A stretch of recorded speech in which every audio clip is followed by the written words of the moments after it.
Welcome to the Dirt Life Show with your host, George Hamill. Welcome to episode 121 of the Dirt Life Show. Thank you guys very much for joining us tonight. Really appreciate it. Man, tonight we have an awesome show lined up for you guys. We got the Mint 400 recap. Insane racing last Friday and Saturday. Everybody was in Vegas partying, having a good time, and then obviously laying it down on the track. Super cool. We have some fantastic co-hosts today. To my far left, we have Sierra Romo. What's up, girl? How are you? Hi, guys. I'm good. How are you? Sierra actually raced the Mint 400 herself.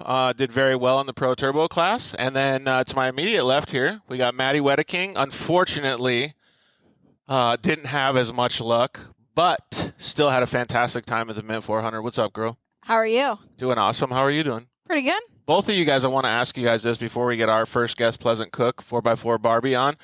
How does your body feel after such a gnarly race? Oh, man. I'm still sore. Yeah, I'm pretty sore. I think I'm more sore from just being so cold that last lap and just shaking because I was so cold. Yeah. But the course itself was super rough. The weather changes so quick. All right, so we're going to get Pleasant Cook on here, a.k.a. 4x4 Barbie. We got tons of other good guests that are coming up. But real quick, before we get Pleasant on, you guys can all share the show. We really appreciate everything that you guys do for us. You guys have been amazing. So please share the show with all of your friends. It helps all of our guests. I mean, like the girls here, they drove, like I said, Sierra drove all the way from Las Vegas to be here. Maddie has helped with the show a bunch of times because she's trying to grow it too. So please help share it. It makes a big difference for all of the people that are on the show. So you can always check us out on Facebook and YouTube and obviously Instagram live on Mondays at 5 p.m. And anyways, you can send us a message anytime, too. Slide into our DMs. Hang out with us. The show is brought to you, by some fantastic sponsors. KMC Wheels. Got this badass KMC shirt, so thanks to the KMC guys. You can go over to wheelmerch.com, pick up some of their merchandise, and hit up 4-Wheel Parts. Buy some KMC wheels. Thank you guys at Motul. They got the Shine and Go right here. Spray this all over your car. It'll make it brand new after you race the Mint 400. Change your oil. Those guys have been a really good part of the show. Thank you guys over at Shock Therapy. You can use the code DIRTLIFE, buy some limit straps, some a steering rack, a BSD kit. Those guys are doing amazing stuff over there at Shock Therapy. Thank you guys at EFX Tires. Thank you to the guys over at Evolution Power Sports. Making some serious power over there for your side-by-side. The guys over at Zollinger Racing Products, you can use the code TheDirtLife, buy some tie rods to match with your steering rack from Shock Therapy. Travis Zollinger is actually going to be on the show tonight, too, so it'll be cool to talk with him.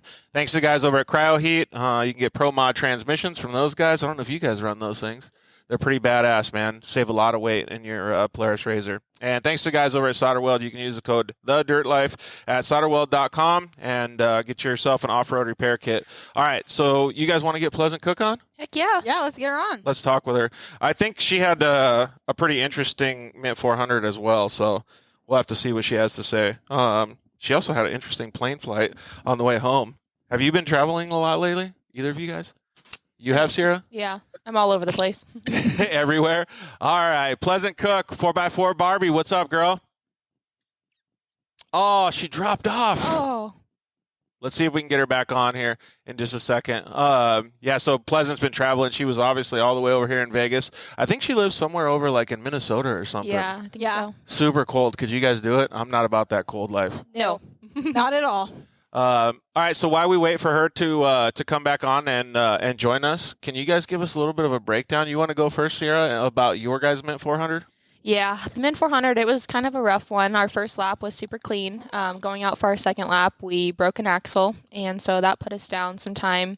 After that, we were behind a lot of the turbo cars, a lot of the NA cars, so we were in so much dust. The I dust can was only brutal. imagine. Yeah, I'm sure Maddie can agree with me. Yeah. But yeah, we pushed hard and finished 9th. So dude, that's made cool. up a lot of time. It's crazy when you have to face all that adversity, right? Yeah, especially in the dust. That lap traffic was crazy. It was. Especially being behind because obviously I broke too. So. It was kind of hard to see on the live stream. All right, we got Pleasant Cook, a.k.a. 4x4 Barbie on again. What's up, girl? Hi, sorry guys, it cut me off real weird, so I had to cancel out of it and retry. No worries, you're good. We can see you good now. So Instagram sometimes is really finicky, so I appreciate you joining us. Man, you've been traveling a lot after the Mint. Yeah, I actually fly out the next morning and go to Dallas for a wedding. So I've been traveling pretty much ever since. Had to fly back today. I just got back into Minnesota, so. How sore were you going to that wedding? Oh, it was bad. I have like a really big bruise on my arm too, so I was like trying to cover up with makeup. I'm, like, just like awkwardly like trying to walk around there in heels, like not falling. I still saw you getting down on the dance floor. I saw videos. Yeah, you were I having saw a good those. time. Oh, yeah. I played it off well, guys. Make it till you make it. Hey, so give us a little bit of an understanding how good it was to be at was that your first Mint 400? Yeah, that was my first Mint 400 that I drove in. Yeah, I got to co-drive like 3 or 4 years ago with Bold Racing, and it was a lot of fun. So that was my first one I got to drive in. Dude, that sounds super cool though. Was the track a lot different than you expected? Yeah, I mean, it definitely had more rocks than I was expecting. I wasn't expecting a whole lot of rocks in that, but it was a lot of fun. I enjoyed it a lot. So. Was it the longest race that you've ever been in? I know you've done other stuff. Like, actually, I know that you've traveled across the country because I'm a little bit jealous of that. But what about racing? Is this the longest one? Yeah, this is the longest one I've been in so far. Yeah. I did like, I think 50 miles of the Vegas to Reno a couple of years ago, co-driving as well with Bold Racing. And we ended up breaking around like mile 50 or something. So technically this was the longest race I've been in. So. Dude, it gives me the chills. Like, I was actually getting chills on the live stream, and thank you, Bob Bauer. He was part of the live stream crew. Thanks for commenting in, buddy. It still gives me chills to see like the areas of the track that you guys were going down when actually like across the lake bed, because it was like, I mean, it almost looked like you guys were driving in heaven, like the clouds and the dust. Like, how did it feel on course? It felt like a movie. Yeah, it does. Crazy. The lake bed's my favorite part because that is like the smoothest part. So you go from getting beat up for 90 miles and then you hit the lake bed, and that's the time. Oh, it's where like take a break. It's just you to take a break. But you're still doing like 90-something miles an yeah, hour. right. I hit 102 and I was stoked, and then Matt and I were in the passenger seat. That actually brings up two good questions for me. So, Pleasant, you are like used to doing a little bit slower driving sometimes, you know, if you go down south or like in the mud or rocks or whatever. So this is a little different for you? Yeah, I do like the short course racing as well, but I think in like the straightaways, we only get up to like 50 or 60. We're not going like extremely fast just because there's not a whole lot of space to get like to really pick up speed. But yeah, so it's probably the fastest race I've been in as well. That's crazy. And then so what I was going to say is like that's the time that you can like take a break, so to speak. Mm-hmm. Isn't that insane going, let's just say 70, 90 miles an hour, whatever the cars are able to go? But that's like when you have time to breathe. Yeah, take a break at 100 miles an hour. Take a drink. That's and the most chill. relaxing part. Yeah. I feel like that's like I don't know, in what it's called in grammar when you say like it's like Alanis Morissette used to say, like, isn't it ironic, right? Like you're taking a break, but you're going 90 miles an hour. Like, we consider that our break. Yeah, dude, it's crazy. Is that when you guys get like go ahead, Pleasant? Like high like nerve spot, and you're like kind of breathing in it. So yeah, dude, totally. Is that when you guys get the chance to like drink or eat, or like what's the move when you guys are going down the lake bed? Definitely take a drink, because the rest of the course you're just getting beat up for 80 miles, so you don't have a chance to take a drink. So I'm glad that you brought that up, because that was one of the questions that I was going to ask Pleasant, is like, how rough was it? I mean, it was pretty rough. Definitely not something that I'm normally used to. With like just riding trails and stuff up here, it's not like super like whipped out and stuff. But it was quite rough. I think I adapted to it pretty well. So yeah. Thank you to the Outlaw Series for joining us. We really appreciate it. And thank you to everybody that's already commenting in. You guys should definitely comment in, hang out with us, ask Pleasant questions if you have questions for her. There was like kind of 4 basic questions that I wanted to ask most of the people that come on the show tonight. And one of them was actually, we got talking about it during the live broadcast. And actually, Pleasant, I want you to answer this one last. Maddie, how do you prepare your body physically to go into a race like that? And let me preface this by saying, when I saw everybody getting out of their cars at the finish line, everyone, not one person wasn't smoked. Every single person was completely smoked. Some dudes had to get like lifted out of their cars because their legs were so smoked. So how do you prepare yourself to best do a gnarly race like that? I think a lot of people don't think about the physical part of this, and I go to the gym, every day. I'm doing 75 hard, so no matter what, I go to the gym 2 times a day. So this was actually the best I've ever felt after a race because I drink a gallon of water a day, working out 2 times a day. I physically was there today or at the race, so I felt fine after the race. So I just work out. You make it sound so easy, though. Yeah, I'm like, what the heck? You saw me at the finish. I mean, then again, but like I've been preparing my body for, months. Yeah. That's all I do is just work out, lift weights, and my endurance is high and it's up there. And so that's one thing that I think is fantastic that you answered like that, because I think we're going to get, like, from all of these different people that we're going to have on the show tonight, I think we're going to get different answers than what you're giving now.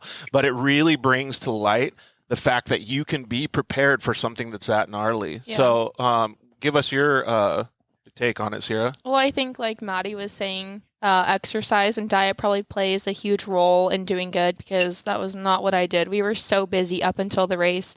My car was still kind of new, so we had to work out some last minute bugs. So we were low on sleep. I remember the night before the race, I got 2.5 hours of sleep.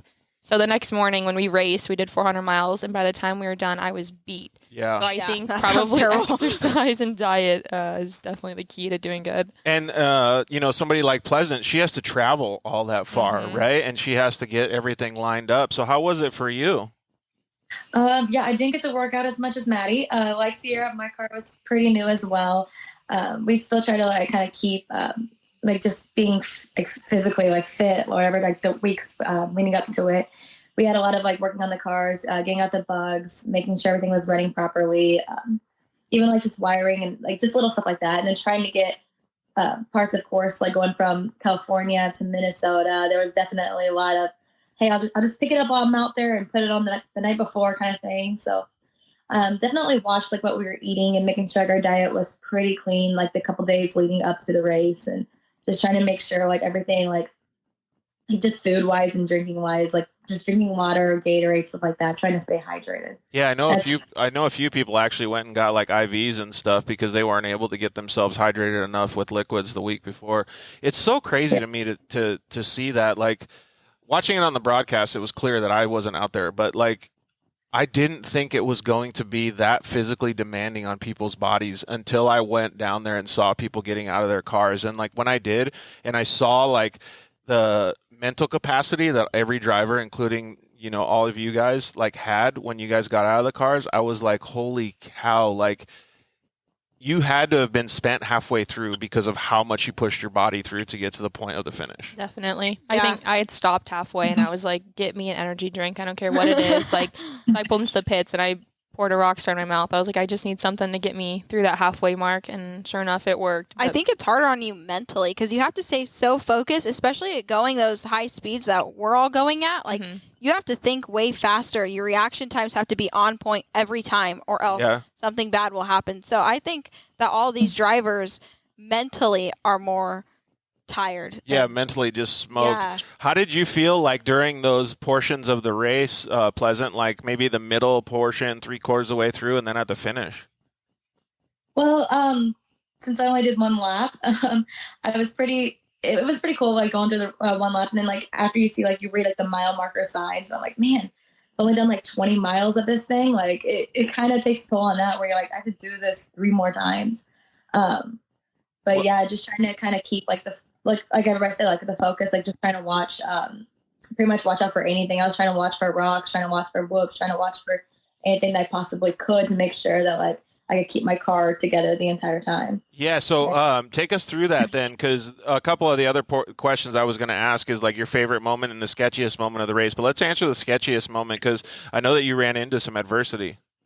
Yeah, sketchiest moment. I hit 2 hard where I saved both of them, and I was still pretty sketched out. Okay, well, try to take it slower, just trying to kind of pace myself through it, and then.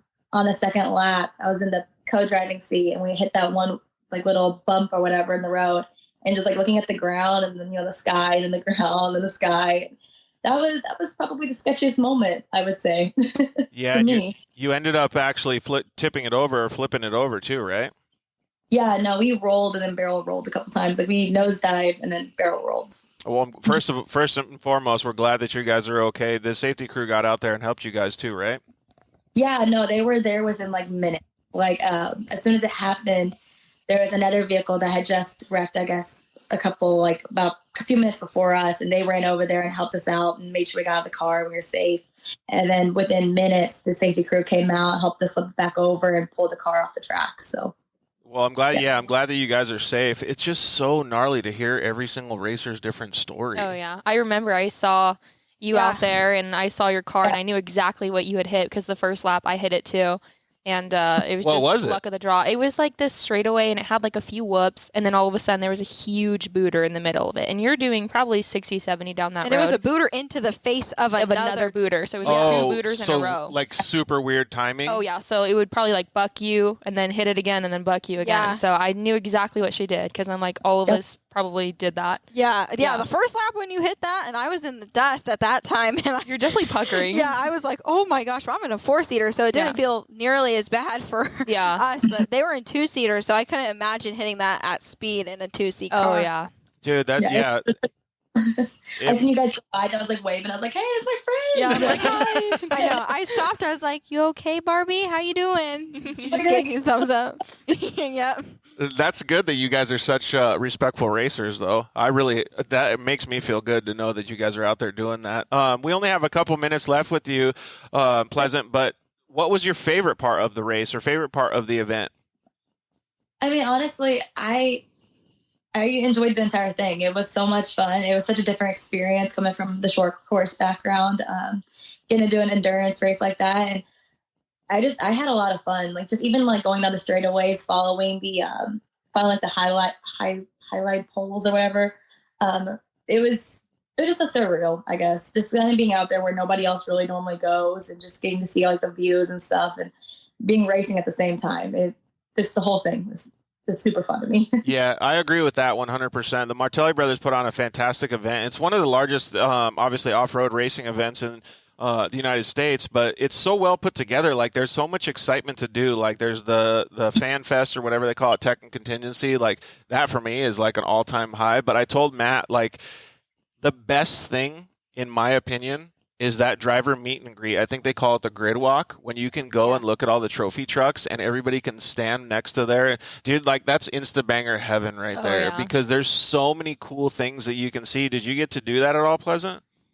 No, I didn't. I had to fly out, so I was at the airport whenever they're doing the grid walk, so I was pretty bummed out. But I highly recommend doing it. I know you're a big, truck fan, so next time if you can, just check it out because you'll love looking at some of those trucks, man. They are insanely cool. Oh yeah, for sure. Big fan of trophy trucks. Big fan right there. All right, girls, do you have any questions for Pleasant before we get our next guest on? Oh, shoot. I don't think I have any questions. I'm just glad you're okay. I know I had wrote you after the race to see and check in if you were okay. So I'm glad you're okay. Yeah, 100%. Yeah, me too. All right. Last question then. What's next for Pleasant? I think of my short course race. I have to go to Branden, Wisconsin, be at the big house. It's the first one. I believe it's in June. So pretty excited for that. Ooh, that's going to be fun. All right, kick some butt out there, girl. We really appreciate you coming on and hanging out with us. Of course. See you guys. Good talking to y'all. Bye. Yeah, you too. We'll see you later. All right.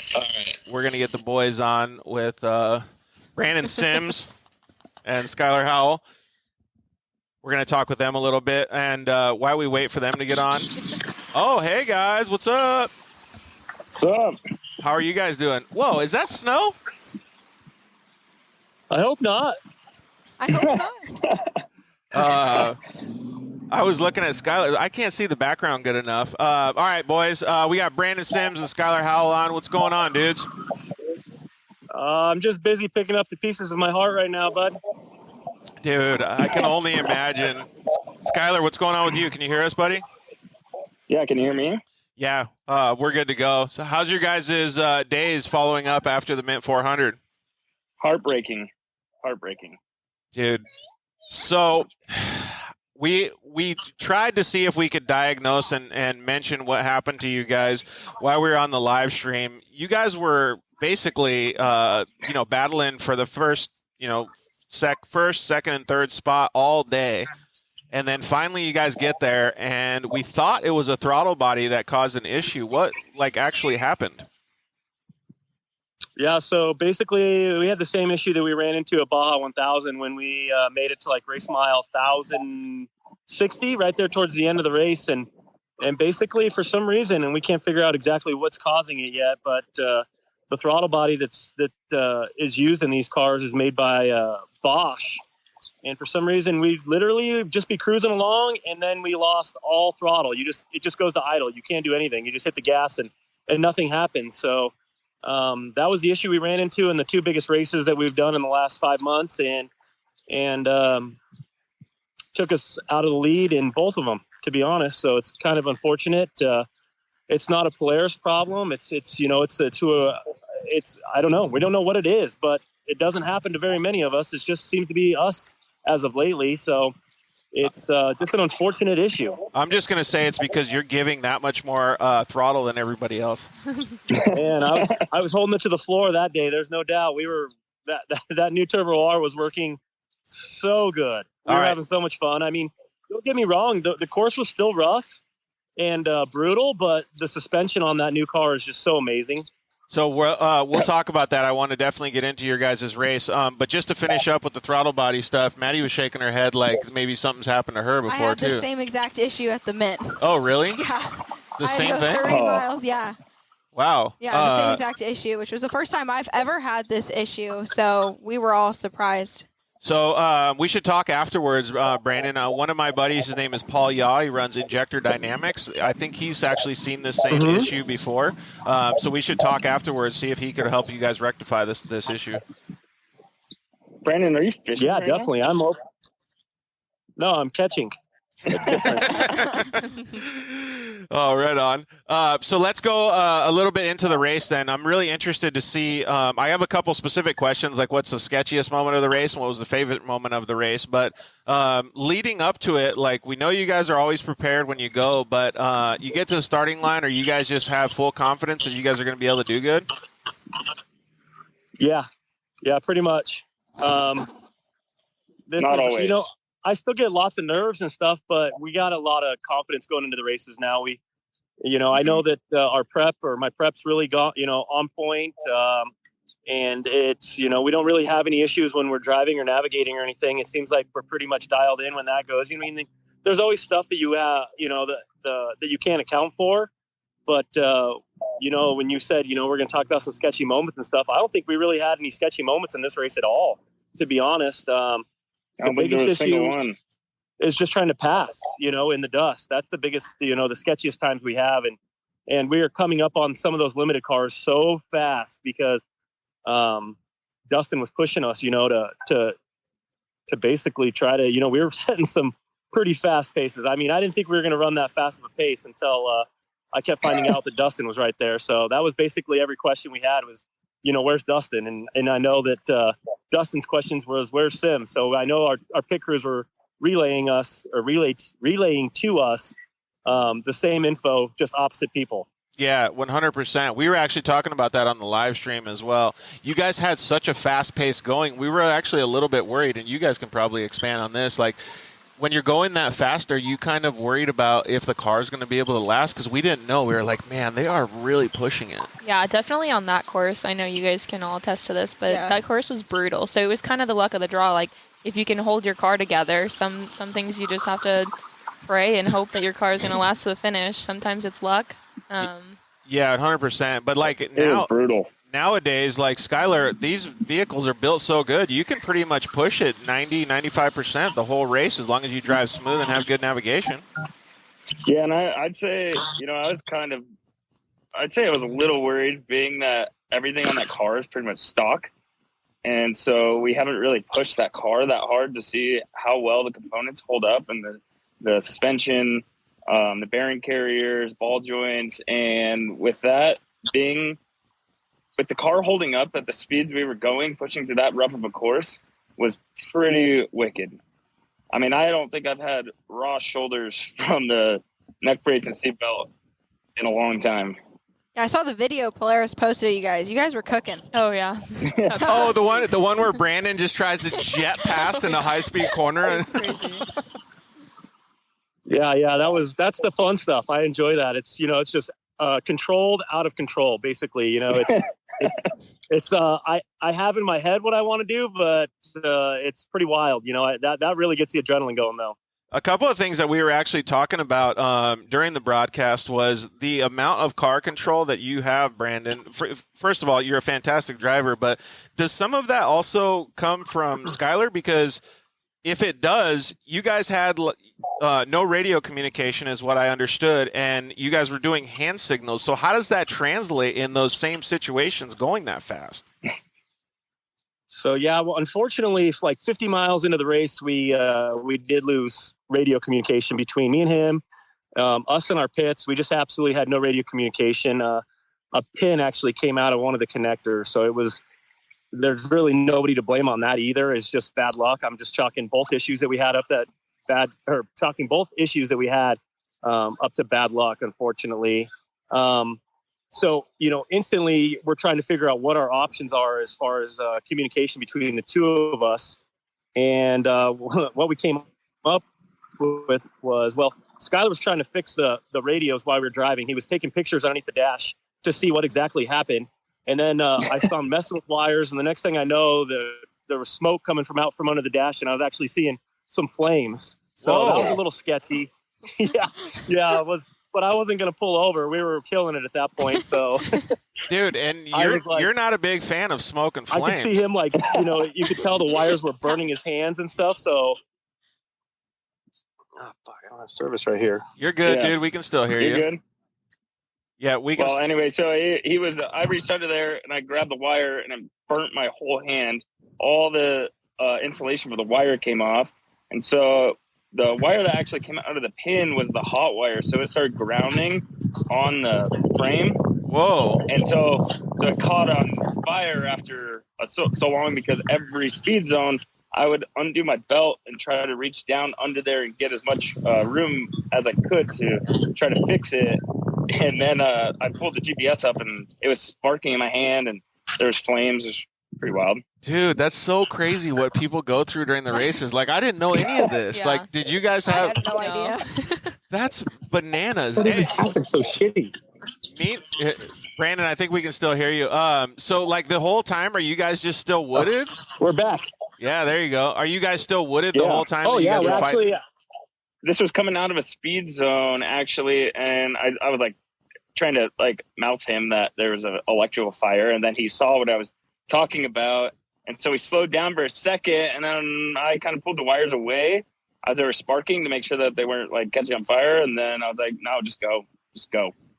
Yeah, we don't have time to waste. Yeah, at that point, you're just like, fuck it, we're just going to have to use hand signals and go, I guess, huh? Exactly. Yep.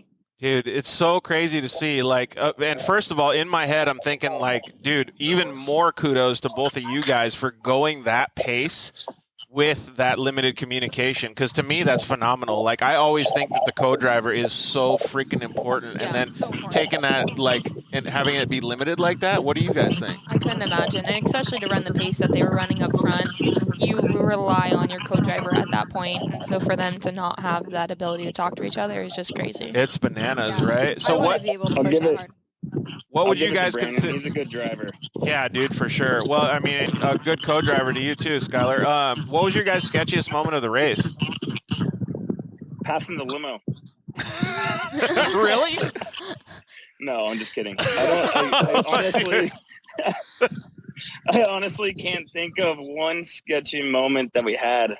There really wasn't anything that was out of control. I mean, the last minute 400, we definitely had some sketchy moments. This race, I don't think we had a single sketchy moment. Dude, that's I don't think so either. We were pretty much in control. The biggest issue was catching lap traffic and not having communication. I would still try to keep up the pace, and in the dust, I wouldn't have him being able to tell me what kind or how sharp the turns were and stuff. So that's the trickiest part to try to figure out. But other than that, we didn't really have any moments where we were out of control to a point where I was like, wow, that was close or anything. It was, we made some passes on the dry lake bed at the very end of it. I think we hit 103 and a half or 104 mile an hour on the dry lake bed. And we were making passes because I didn't want to, as it funnels down at the very end of the dry lake bed, I didn't want to be behind somebody. So we would try to make up some spots there.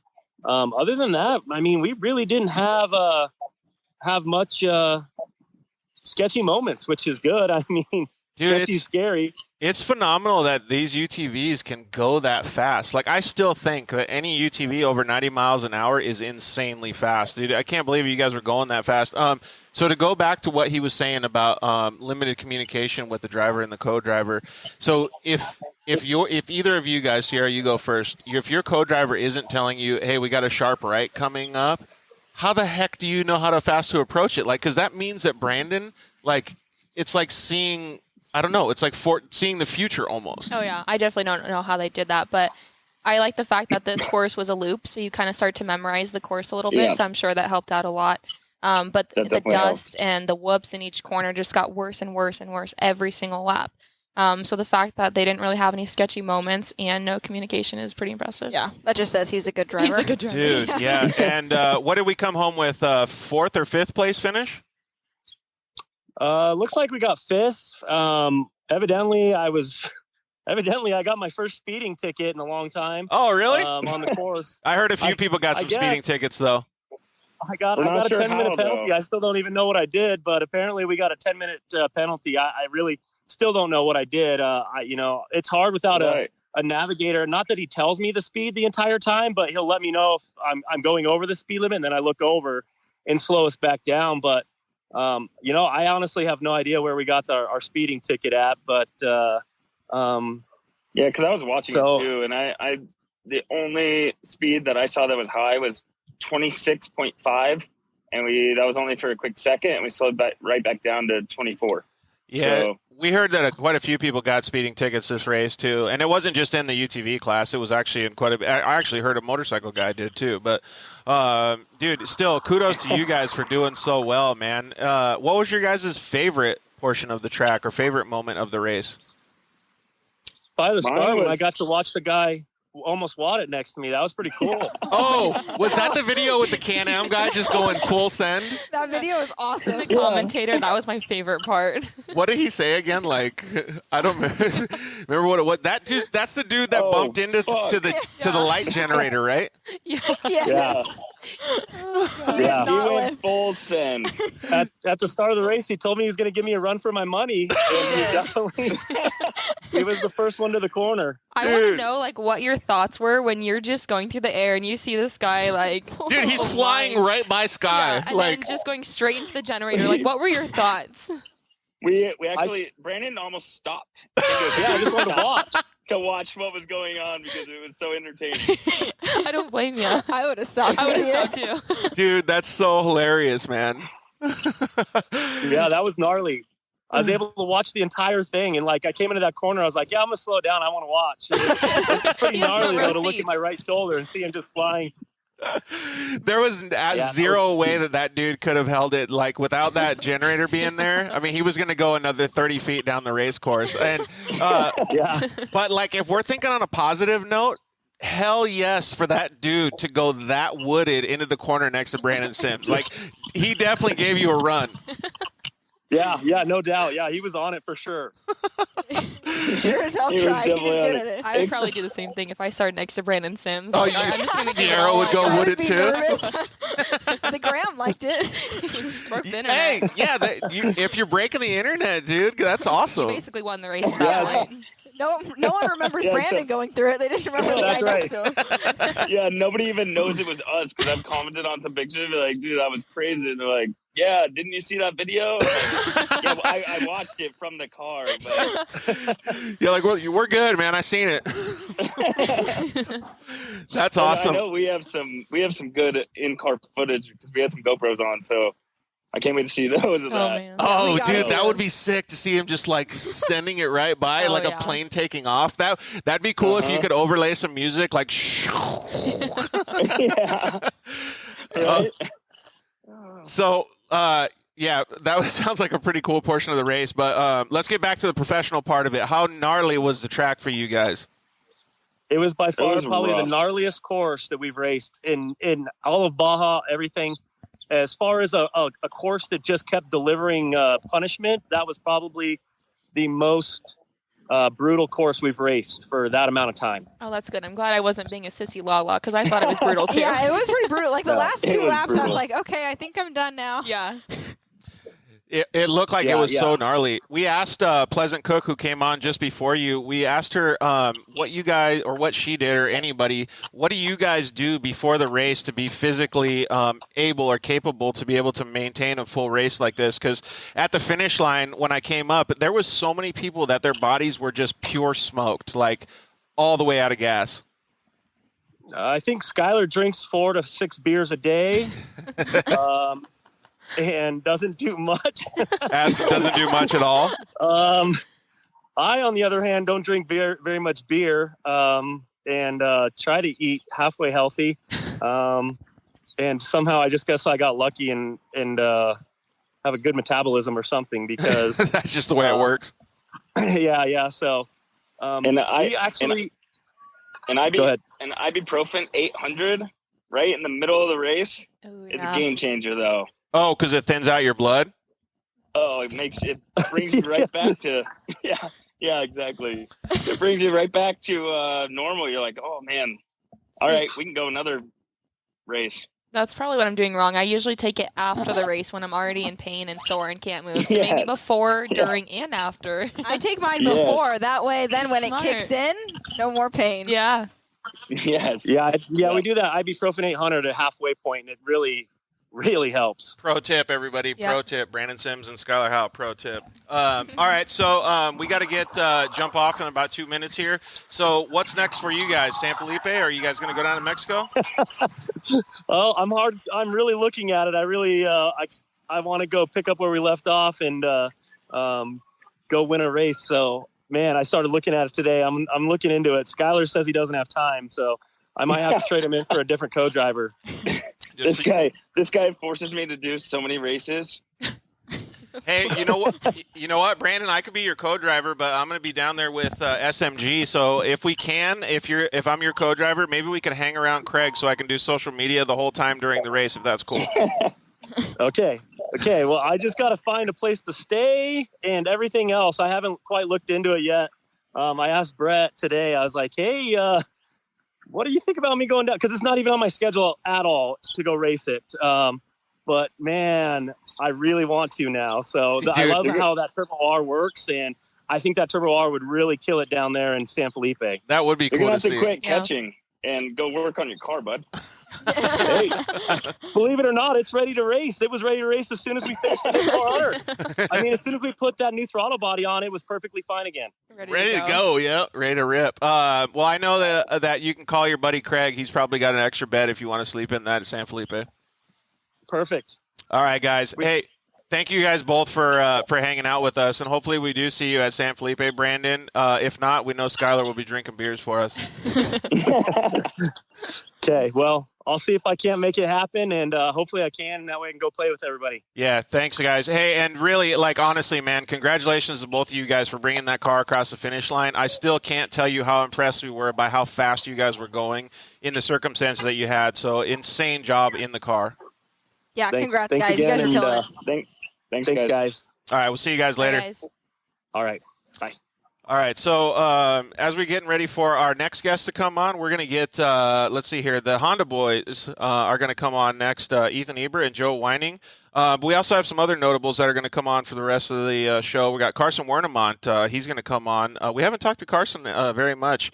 We got Rowan and Jeremy McGrath. That was her first desert race in a UTV, so it'll be pretty cool to see. That's awesome. Some of the stories that I kind of got a little glimpse. I told him not to tell me everything because I want to hear. So we can't wait to talk with her and her dad. Big dad moment at the end of the race. Big dad moment. I was so happy to see. I mean, they were smoked, but it was cool to see how proud he was of his daughter. So That's awesome. rad to see. Travis Zollinger is going to come on, join us in a little while here. Blake Wilkey is going to come on a little bit later in the show, and then we're going to have the man of the event, Matt Martelli, going to come on and join us in a little bit here too. While we wait for the Honda guys to come on, all right, let's talk about your race a little bit, Maddie. Well, I started 26th off the line, and that was pretty far back. So I knew I had a lot of time to make up, and my strategy originally was just kind of slow down the first 2 laps and get used to driving a turbo car. I'm still not used to driving a turbo car since I came from NA. So just to kind of get used to it. And then we started cooking. We have Caden Danbury actually asked if there's any chance that we can do Are You a Smarter Than a Third Grader questions. Why is he setting me up for failure? I'm down. You want me to battle Sierra real quick? Oh, gosh. Yes. You got to pick the questions at the end because I haven't seen those ones. Oh, the one on the back? Yeah. Well, some of them, like the front ones, I know those ones by heart. So do some of the ones on the back. Wait, there's like no You answers got it. on here? No. No, fool. Why would I give you the answers? Homegirl has her own sheet. I have my own private Oh, sheet. like, where is this? Okay. Are we Oh, ready? Gosh. Wait, do you guys say go? All right, Caden, this is for you, dude. Caden, you're dead. Yeah, because I'm not going to be able to answer these. I usually am the one asking these questions, buddy. Okay. Are we ready? Oh gosh, All my right. co-driver's on here too, so this should be Oh, we're going to get shit. If we don't get these right, we're going to get so much Oh shit. my gosh. Go ahead. Which planet is closest to the sun? Which planet is closest to the sun? George. Yes. Okay. Oh, no. No, It's Sierra. not Mercury. Or what are you going to say? What's your answer? What's your final answer? Mercury. Yeah, you're actually right. Yes! Yes! Sierra, you didn't even guess. Do you even know any other planet but Earth? Uranus, Venus. Oh, Of course, that's perfect. her first one. Ooh, okay. The main series of events in a story is called what? Oh, I do know this one. Go to a different one. Oh, you do know that answer? Yeah, I already know that one. It's a good thing because I didn't know that answer. The Statue of Liberty was a gift from what country? I already know that one, too. Okay. Sierra, how about Sierra? Do you even know the answer to this one? No, I don't, but I was going to give it a shot. Let's give Okay. it a shot. Go ahead. France. Yes, dude, What? she nailed it. All right, we'll give it to her. I'm impressed. One- I know. I was impressed too. I pulled that out of nowhere. Dude, nailed it. All right, so we're tied now. What did colonists dump in the Boston Harbor? Ooh. Uh-huh. T. You got to say your name, though. Your name is your buzzer. I Oh, sucked Sierra. at that too when I did it. It's okay. Okay, Julius Wait, was I Caesar. right? Yeah, you're right. Oh, heck yeah. Yeah, well, you think they dumped Starbucks in there? I was hoping. That would be pretty cool, right? Are the Honda boys here yet? No, I don't know what they're doing. I'm sending him text messages right now. Okay, Julius Caesar was the emperor of what empire? Oh, Not even gonna George. try. Rome. The Roman Empire? I don't know. So Is that's it, yeah. that's under I the mean, same thing. that's Does it count or same no? thing. Is it a buzzer? It's a half. Okay, here we So you go. got half a point. You got half a point. George All is right. at 1.5. So wait, I'm beating him. Can we keep track? Matt, keep track. I'm Let's impressed. let's keep this going. Let's get Okay. let's perfect. give the Ethan Ebert a chance to hang out with us for a little bit, and then we'll come back to the You're Smarter Than a Third Grader. I like this. Ethan, what's up, buddy? What's up? All right, so let me give you a proper introduction. So Ethan Ebert is part of the Honda Off-Road Racing program. He's part of their new driver development program. And Ethan is 15 years old, and he got second place in the Pro NA class at the Mint 400. So good job, dude. Yeah, thank you. It definitely wasn't easy, that's for sure. Yeah, so we were talking with the girls and obviously Branden Sims and everybody, and the track was super gnarly. What was your opinion about it? It was so gnarly. I mean, it was just so hard. Like, it was just rocky. It was rough. You know what I mean? You were getting beat up every which way, and it was a really rough track out there.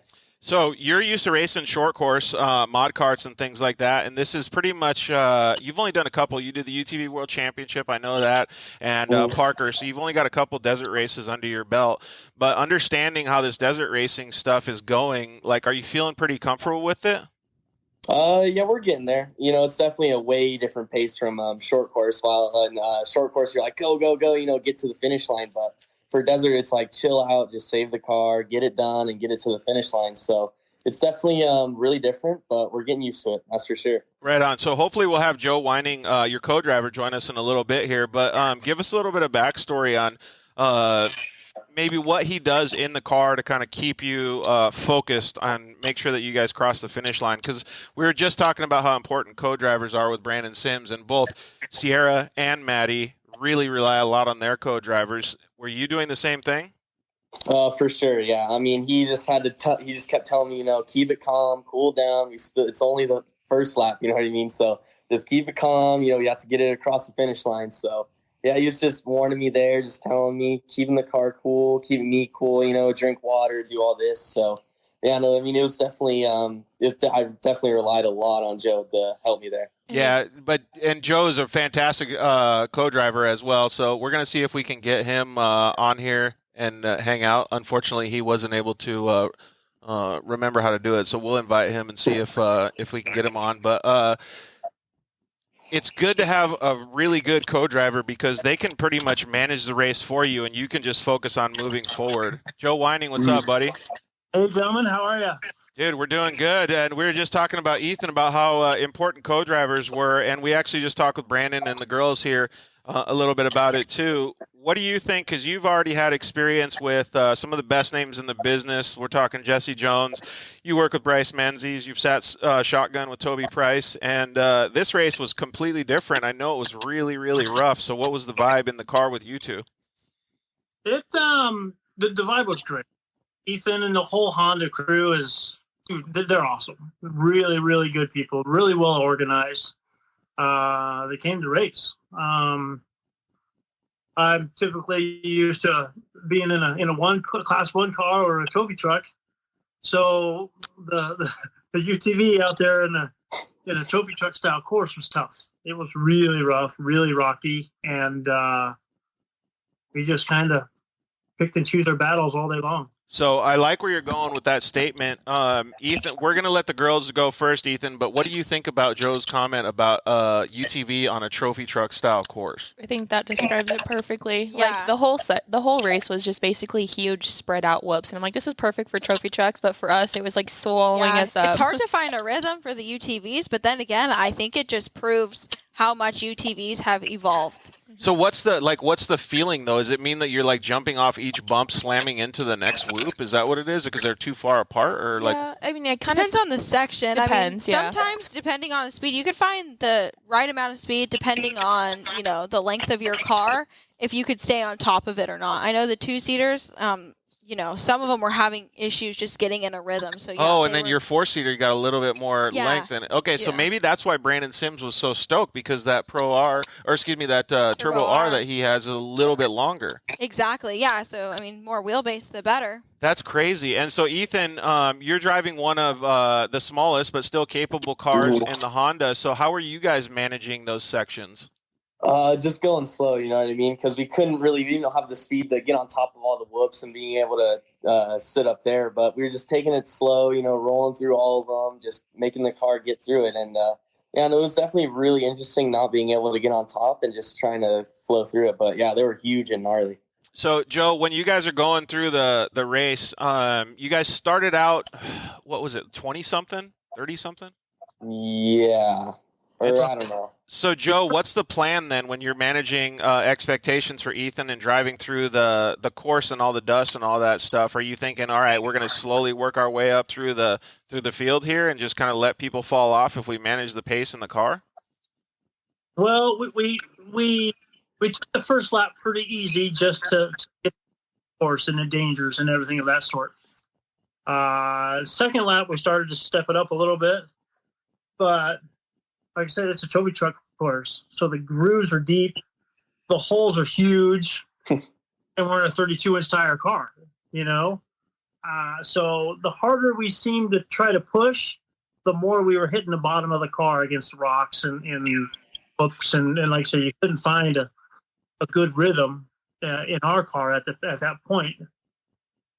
And we pretty much just kind of kept a good, steady pace. And when Ethan could go and we could go safely, we'd go hard. Oh, okay. That time and fortunately enough, it just patience, man. We just cruised around, and every time we tried to push, it would seem like we'd nail the bottom of the car, or we'd nip a rock or something like that, and it was just too much of a risk. Yeah, and so what I'm hearing here, girls, is I think that experience that Joe brings to the table really helped manage the race. Like, for me, for instance, if I didn't have a person sitting next to me like that, I probably just would have beat the crap out of the car until it died, right? Definitely. Like, and so, Ethan, am I true? Like, you started listening to Joe and was like, you know what? I really need to save the car? Yeah, I definitely opened my ears and was like, all right, so he's definitely knows more about the car than I do, you know what I mean? He's done it a lot longer, and he's got more experience, so I was like, all right, we'll just keep it go. We'll listen to him. And, it really worked out, obviously. So, yeah. keeping the pace. You got to be pumped on bringing that car home in second place, man. You did a fantastic job. So, girls, like with that same understanding, were your guys' co-drivers kind of giving you the same, level of understanding of what you guys were doing to the cars on course? I talked to my co-driver, Matt, before, and, we go over our strategy. So our strategy was the first lap, let's take it easy. Let's go and see, what's dangerous, what's not, what we can, send it through and what we can't. Right. I'm already a very smooth driver. I'm pretty calm. I don't get, I get nervous at the start line, but other than that, like I'm a very... How many Starbucks deep does it take you to get excited? Okay, if I could have Starbucks before a race. Put it in your Camelback. I've considered it. But no, I'm already a very calm driver, and I do better when I perform when I'm calm. Yeah, 100%. Than I do when I'm, all anxious. So, when I do get anxious every now and then when we make passes, Matt definitely calms me down. Yeah, Matt, put your face over here real quick behind Sierra, and I'll change the camera angle real quick so everybody can see you. Guy. Just give us a little wave over here. So it's really cool to hear that, though, because it makes me think like that the co-driver and the driver have to have a level of understanding before the event starts, right? Like, what you guys' goal is, and how you have to execute it. But like in this case, since Ethan is so young and he's only done so few desert races, he really has to be a sponge, right? Yeah. So that being said, one of the gnarliest desert races on the planet, and obviously in the United States, coming home second, you got to be pretty proud of yourself, dude. It was definitely a surprise, you know what I mean? Because coming into lap 3, I think, when we were in the main pit, they were like, dude, the leader's right ahead of you. And I was like, what? We're in second place, we're actually looking at the leader. So I was like, sweet. So I kind of got antsy, but Joe was there to say, hey, calm down. We still have another lap, you know what I mean? We still have to keep going. So, yeah, no, I'm really pumped on the finish. Honda 1 and 2 on the thing was really cool as well. Yeah, that was cool to see you and the team and everybody so excited. You guys were pretty smoked at the end of the race, though. Yeah, it definitely took a toll on my body, but my neck is still sore from the race. But, yeah, no, it was definitely really draining of my body. Hey, Joe, what was some of the what was one of the coolest portions of the race? And then we're going to ask the adverse of that. What was one of the sketchiest moments of the race? Oh, man. I have to say we couldn't go the pace we wanted to. We didn't quite have the setup for that big rock and that gnarly, of course. And there was several people that I bet you there was 7, 8 people that had come up on us and sounded the siren, and we pulled over and let them by. And I kept telling Ethan, dude, it's okay. Watch, we're gonna see them again. And pretty much everybody that passed within the next 15 miles was on the side of the course, had a flat. Yeah. Just because the cars could only take so much of the course, I guess, huh? Correct. And we're probably beating the car up to get through our dust to get to us, and we let them around. And that was really reassuring. It sucked because we're getting past, no doubt about it. But we just kept going and kept going, and pretty much the highlight of the whole day.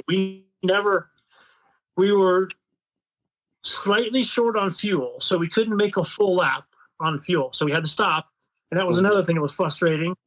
But never, not a flat. Max's tires were unbelievable. One of the guys never stopped. One of the guys that you guys were battling with, Caden Wells, just commented in, so he did a fantastic job too. It looked like his shocks actually had an issue as well in the rear, but it was cool to see everybody's smile on their face when they got back to the finish. You know what I mean? Like, I don't know. Like, I don't even know how to explain the vibe to the people in the audience. But, like, I saw Sierra at the finish. Unfortunately, I didn't see Maddie because I wasn't there for very long. But, I saw you guys at the finish. Like, the amount of energy that you guys didn't have in your bodies, it was like, how are they even standing up? Like, and Sierra was eating a sandwich, and I was like, holy cow! Once this sandwich gets like back in her body, she's probably gonna feel like $1 million. Like, oh, definitely. And the sandwich had grease all over, and that's how much you're just exhausted. You don't care. My sandwich was, you saw, it was like almost black, and I was like, I don't even care at this point.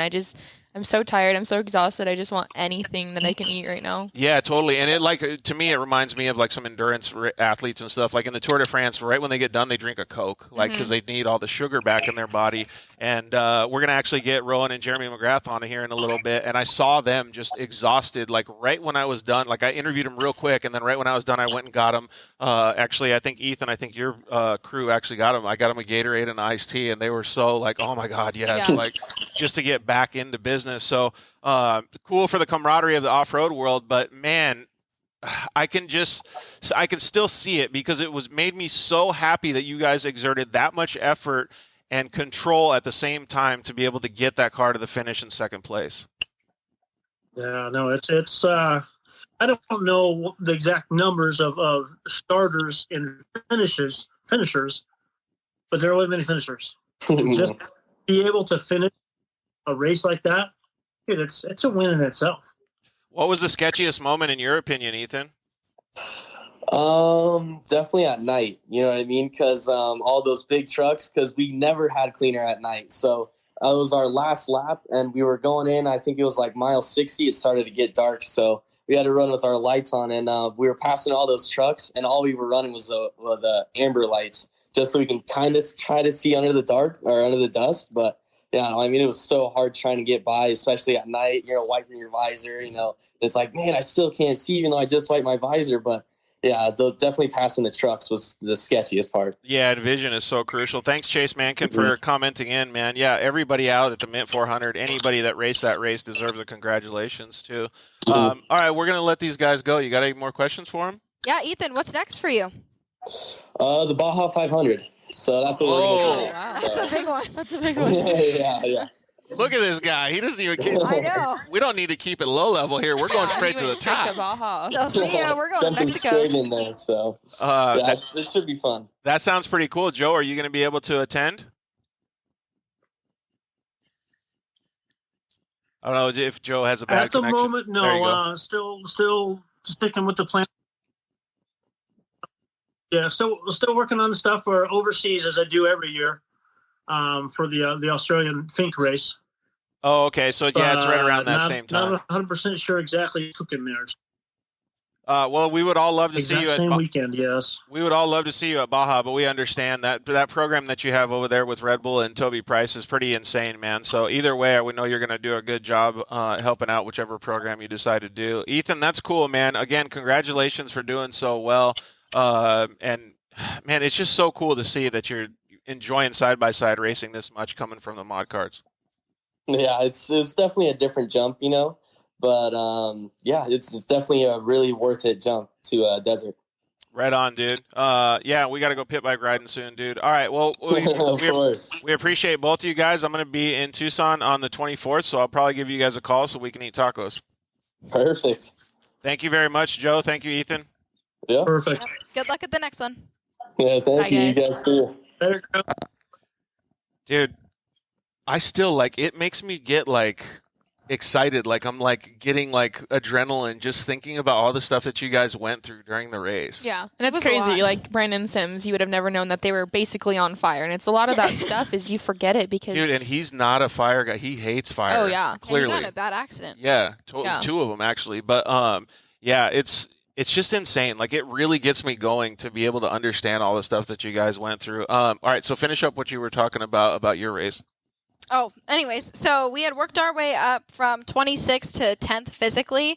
Don't know where we were at on corrected time, but we were picking off people, and then my throttle body sensor stopped working. Dude, that's so crazy that you guys both had those same issues. And when it's a defect in something that the manufacturer gets parts from a different brand, it's always sucks too, because usually that's an assembly line issue and something was faulty in the assembly line stuff. And you can't even blame Bosch for it because it's just something that happens and stuff, right?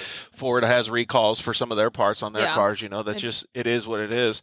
But man, don't you wish that it didn't happen? I mean, that's basically what took us out because, for the next 30 miles, every half mile, quarter to half mile, we had to shut the car off, turn it back on, and then keep on going. And we did that so many times, it's not even funny. It's crazy. All right, Sierra, give us a little bit more of a rundown on your race. Oh, I think the biggest thing that was a struggle for us was the dust.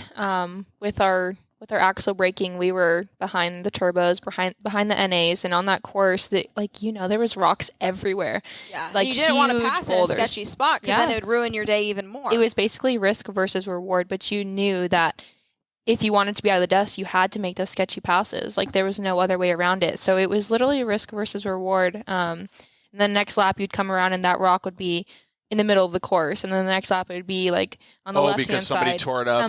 So it was just like you had to be able to see the course and know where every rock was. So that was the biggest struggle, was just the dust and knowing when to push. Yeah, because I mean it's not even from our own class. Obviously, we both had our own issues. Yeah. So the NA cars were in front of us, and all the turbo cars, and then trucks, all the lap traffic, and the lap traffic, they were heavier than us. Yeah. So they create more dust, and you run up on them fast, but then you can't see what's in front of you. So definitely you don't want to try to go past them and then hit a rock and end your day. It makes it sound like you guys are talking about it just has to be like the level of focus just has to be so intense. Yeah, and I think that's why when you get to the finish line, you're just drained, like mentally, physically, everything. You're just done. Yeah. I know, like you came up to me and you don't even know what to say at the end of the finish because you're just mentally exhausted. Done. Well, we got our next guest on the horn, Carson Wernemont. What's up, dude? Just living the dream, How are you guys doing? We're doing very well. So I got Sierra Romo and Maddie Wedeking just hanging out, talking about the Mint 400. So we appreciate you joining. A little bit of more of an introduction. Carson actually does a lot of stuff. He builds his own cars, but he drives one of the Kawasaki KRXs in the NA class. Did a fantastic job, but unfortunately the race didn't come to you as it as planned. But you still, dude, you drove like a boss the whole time. Yeah. Unfortunately, the race didn't go our way, and we go to every race looking for that. But started off on the right foot, and we had a game plan from last year, learning the lessons and have that be our first Mint. Not really knowing to what to expect really. It was really rough, and we kind of pushed a little too much in the beginning. And this year we'll go out there and go like 60-70% on the first couple laps and make sure we have a race car at the end, and then go chase them down. And it was working really good till it wasn't, because we were out front. We were setting a good pace, and had some mechanical failures there, and that took us out of the race. Well, first I want to say, just throw a shout out to Casey Peck, my co-host. He wanted to say what's up. Yeah, what's up, Casey? A long time no see. I used to, in a previous life or career, I guess you could say, I was a professional toy car driver and travel all over the world with Casey. Big RC guy over here. We were talking about that on the show, on the live broadcast, when the Losi guys brought up some stuff. Like, RC cars actually teach you a lot about tuning and getting a vehicle ready, like for the events like the Mint 400, because you understand shock valving, you understand setup, you understand balance, you understand width, you understand tow, all of the camber, everything, like all these crazy things, right? So that helps you a lot in your program nowadays. Yeah, 100%. It's a lot of people kind of laugh at the toy car thing, but it taught me a lot, and about prep and even the engineering side of it, because I kind of got into engineering cars and helping the companies design them. I mean, just a full sensor suspension, because you change cars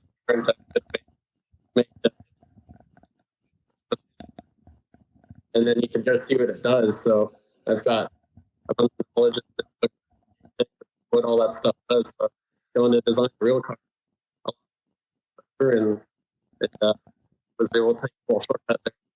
Yeah, totally. Carson, we're having a little bit of trouble hearing you. I don't know if the Wi-Fi is bad or if you're on the cell phone, but maybe you could just adjust where you're at or something. But so what Carson is kind of saying is, like, it translates over. Like, when you learn something, like, let's just say you learn how to write a word out, right? Well, you can type a word out faster, but you still learn how to write it, right? So it's the same kind of basic concept. So the RC cars actually do teach you a lot, and it's really cool that he's been able to translate that into the things that he does now, because not only does he race well, he builds well, he prepares well, he has a really good understanding of how to be able to manage the car during the race. Like, it's pretty cool to see all that stuff, and he's only had his program for, what, 2 or 3 years now? I'm going on my second year right now. Yeah, so see how new it is? Yeah. I remember when he came into the industry and he was instantly killing it right off the back. I'm like, who is this dude? Yeah, right? Yeah, I was in his class, and all of a sudden he joined. He like won his first race. I was like, bro, who are you? Why are you going so fast? Yeah, that's cool though, right? We got a new guy coming in to compete. Yeah, right? But that's exactly what we're talking about, right? Like if you come in prepared and you know these certain things, you can be good off the bat. Like it's just like what we were talking about before. Like you have to prepare your body for the race, but you also have to prepare your cars. I mean, you guys work tirelessly. All of you guys on the call here work tirelessly to get your cars to the race. So unfortunately, it didn't work out the way that you guys wanted, Carson, but maybe take us through a little bit of the race. I mean, you were battling with Caden Wells. You were battling with Ethan Ebert, Zach Seislove, all those guys. Yeah. I mean, hopefully you could hear me better. I'm on my cell phone because I'm not much of a technology guy. It's way better now. Okay. But, like I said, on the start, we kind of were like, hey, let's just kind of cruise this thing. And I wasn't driving hard at all. I was driving a lot slower than I usually like to. And we were running up front, and I was a little surprised by that. But my car handled awesome out there. I made a couple last-minute shock changes, and the thing was just eating up the bumps, and we were flying past people left and right. It was pretty cool. Yeah, your car handles really well. Yeah. It's funny how many people come up to me after the race and they're like, man, every time I got to like a whoop section, I just sweat if like I see a green car behind me because I know that thing's just going to go flying past me. Yeah. Well, the girls were just talking about it with Ethan right now, and they were talking about like trying to see if you can get a little bit of a rhythm. And Maddie was saying like depending on the length of the car and stuff, like how did you handle a lot of those big bumps where there was huge G outs? So you try to time it and like. Yeah. So like a lot of it is timing. A lot of it's car setup, shock setup. The Kawasaki car is like a really good wheelbase. It's stock. It's 100-inch wheelbase. And then we actually lengthen it a little bit, like via trailing arms and A-arms. So ours is a little over 100.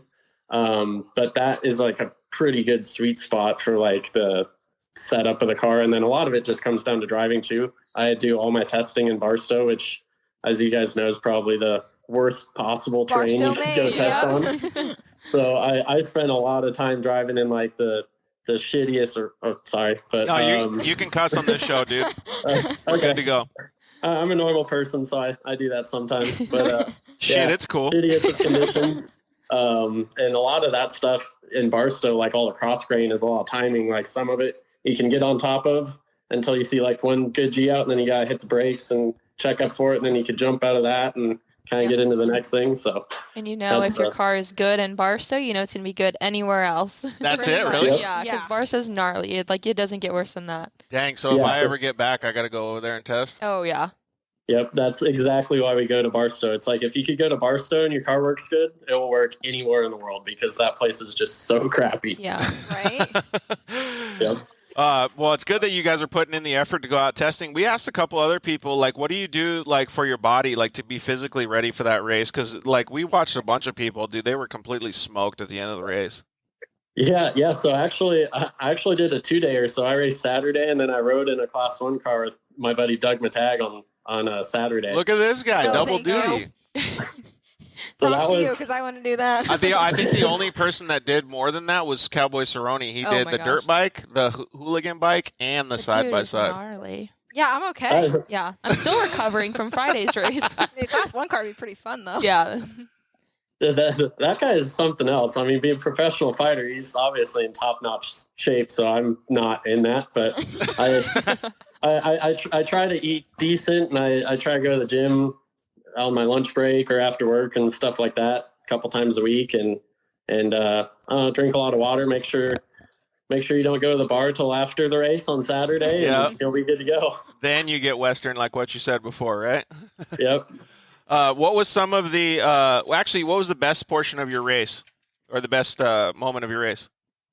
Best moment of the race was definitely the first 2 laps. But for me, I really like all the rough stuff. Like when Sierra and Maddie know, like I think there's a race mile like 25.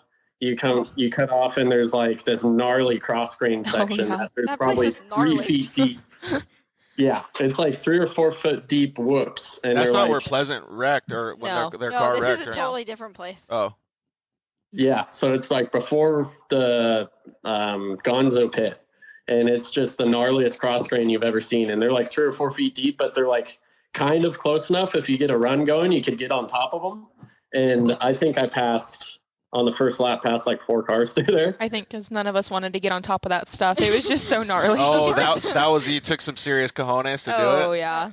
Yeah, the first lap I said send it, and there was all these people in front of me. I'm like, ooh, I really don't want to be in front of, like, behind their dust, so I sent it, and I passed all those people there, too. Ooh, that sounds risky. But once you got on top of it, it wasn't as bad. I actually think it was worse when you checked up and Matt's back over there smiling. He's like, yeah, we got this. We were bobbing and weaving through everyone. I don't like dust, and like, what's I just pass all of them. What's the vibe in the car with your co-driver then when you're like, all right, we're gonna send it through here? Reed's pretty quiet. He doesn't really say anything unless I do something really, really stupid. Reed's a good guy. He's a really good co-driver. He just is along for the ride for the most part. And Carson's like, all right, I'm going. He's like, I don't know. Yeah, I can picture Reed just being super quiet the whole time and chill. Reed's just gotta be dead quiet, like, okay. Yeah, all right, left turn. All right, right turn. Did you see either of the girls out on course when you were out there? I think I saw you in the pits, and you were out of your car, and I was trying to put together my car. Yeah. Oh, crap. Yeah. I saw you at the Gene Hurst pit, but that was after my car was already done, and I rode back there with a couple of the Kawasaki guys to pick up the rest of our pit crew. Yeah, I saw you, and I'm like, I wonder where his car is. Like, I didn't know if you had switched driving duties or what had happened. Air Dog just commented in and said Carson only knows one speed, and that's full send. That's true. For real. Yep. Yeah, I think I get a little bit of a reputation for being a little bit of a wild man, but I don't know. I'm kind of winter wad mentality. Sometimes you gotta be. It's worked out. It's worked out for him. I feel like that's the way a lot of these guys are nowadays, though. Like, the UTVs have gotten so reliable that people are just pretty much just full tilt the whole time.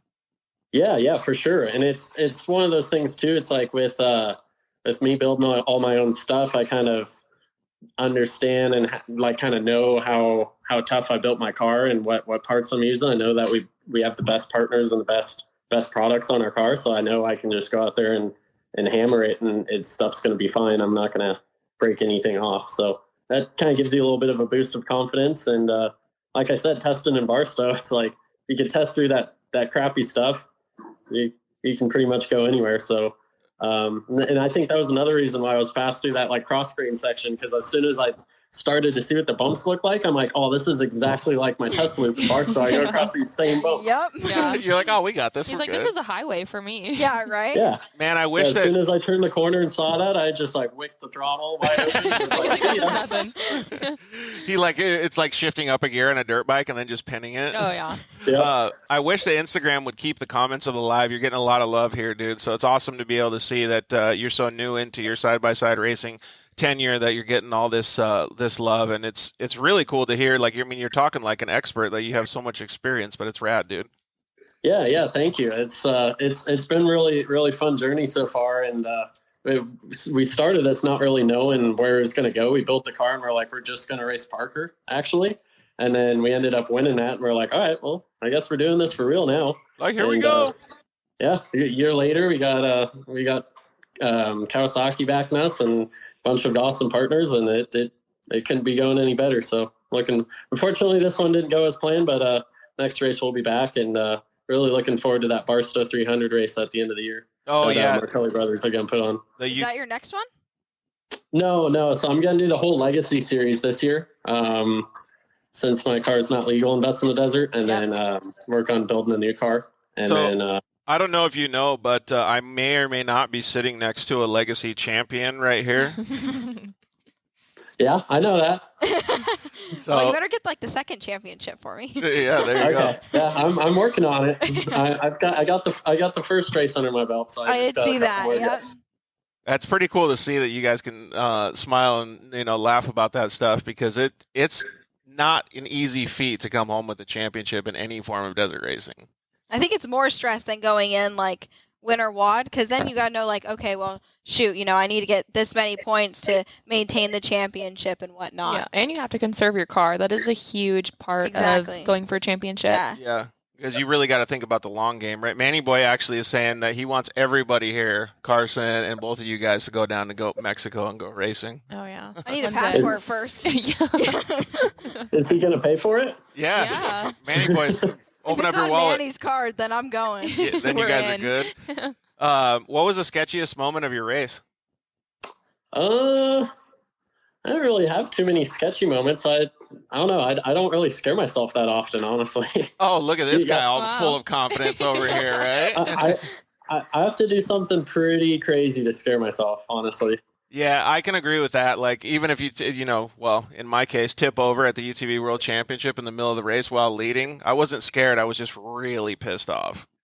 Yeah. Well, same. Even last year, last year going through the proving grounds, I caught like a turbo car, and YouTube know that last year the dust there was absolutely horrible, and like I couldn't see anything, and got a run on this guy and saw his lights, so I just pulled out of the dust real quick to pass him and just make it clean because I had such a big run on him. And as soon as I pulled out of the dust, there was like a 3 foot deep like fresh cut rain ditch, and I hit that thing like full throttle and like popped us up in the air and like did like a kick flip and landed like upside down. And even at that, like I was just like trying to get out of the car as fast as I can to flip it back over because I was just so mad. Dude, that's the way the racer mentality works, though, right? Yeah. Maybe that's a guy thing, because I'm pretty sure I would just start crying. Yeah, Oh, Sierra really? would start crying. That's her first resort. Me, I'd be like Hulk all of a sudden trying to lift my car up. Sierra would be in the corner crying. Do as much as you could to get back in the race. Well, it was really good to see you up there, battling obviously with all those guys. There was some serious like back and forth going on with time splits and stuff. Did you meet any of those guys actually on course that was like either Caden or the two Honda guys? I saw no. Yeah, I was gonna say because it looked like it was just time splits. Actually, the two Honda guys, I passed them on the first lap through the rough section. Actually, he was just saying how he took it easy in that section too. Yeah, That's what exactly. Ethan was saying. Yep. Yeah. So I passed them through there, and then Caden I didn't see until I was not going forward no more, and then yeah, actually, Adrian, I saw him. He was already broke though. So what's the plan right now then? What do you learn from the race? Is the drive home just with like your crew and everybody? Is it just like, all right, we can do this to make it better. We can do this to make it better. This is what my mistake was. Constructive criticism, or how do you guys usually do it? Oh yeah, I was already in the shop right now making new parts. Oh, look at him, dude. Yeah, so my dad and I were already kind of talking about what happened, and yeah, we're tearing the car apart and already kind of know what happened, and we're making new stuff for the next time and making sure that doesn't happen, because having the same failure twice isn't really in our vocabulary. Dude, super cool to hear, right? You guys got any more questions for him? And we're going to actually have we're going to call them both your Kawasaki teammates, Rowan and Jeremy McGrath, going to come on right here after you. Okay, nice. Yep. So awesome. You guys got any more questions for him before we let him hit the road? One, what's your strategy going into all these races? Just you want to know that because you're getting an NA car to battle against him? Is that why you're asking? I mean, I'm considering it. I'm going to change it back to an NA car.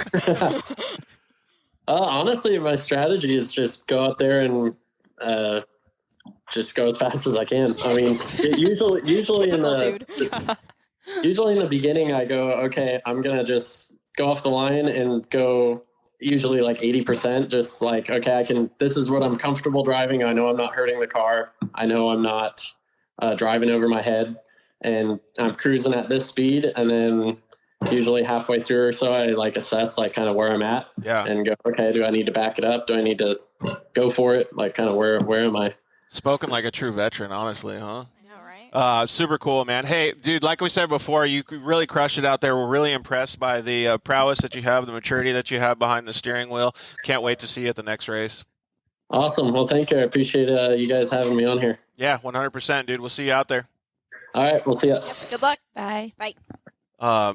Man, like I said, though, like spoken like a true, like mature, like racer, right? Like it's so cool for me to see that, like, and understand how these guys do it. I love the fact that he doesn't care if it's constructive criticism or anything like that. He just wants to get better. Yeah. That's Like- what makes a good racer. Yeah. Do you guys do that kind of same thing? Definitely. Oh, yeah. Like, so what's the vibe for you guys on the way home? Well, Shara had a really short drive because she was only going back to her 20-minute drive was real The rough. vibe for that drive was sleep because I was exhausted. No, I mean, on the way home for us, I mean, we were going over what had happened, and we're already making parts to make it better and make sure that doesn't happen again because we had more than one issue, obviously. But oh, cool. Yeah, so it means a lot when you actually go forward with it like that because you get an understanding of what you can do better, but you also know what you did wrong. Like you have to take responsibility and own up to the things that happen, right? Yeah. Like you said, you kind of have to be a sponge in this industry to keep getting better. Yeah. Well, I think that's like how you do life, like in general, definitely. right? Like the only way you can keep getting better is by making sure that you understand what was wrong in the first place. So it's cool that Carson's doing that. We're going to get Jeremy McGrath and Rowan McGrath on here and talk with her. This is going to be, in my opinion, one of my favorite interviews of the night just because of what I saw at the end of the races. Jeremy McGrath needs no introduction. 7-time Supercross champion, we call him the king. But this interview today is going to be a little bit different for Jeremy. Jeremy rode shotgun with his daughter, fantastic UTV racer, Rowan McGrath. So welcome, Rowan and Jeremy McGrath, to the show. What's up, guys? How you doing? Good. How are you doing? We're doing awesome, man. So I don't know how it feels for you, but you're going to have to take a back seat to your daughter today. We're going to ask her some questions and then just get your opinion of how she did. All right. That sounds good to me. So, Rowan, first of all, dude, congratulations on finishing one of the gnarliest desert races in the United States. Like, the look on your face, exhaustion, and the smile and the happiness that you had at the end of the race. There was every single emotion in the matter of like 10 seconds, right? Like, dude, you did so well. Thank you.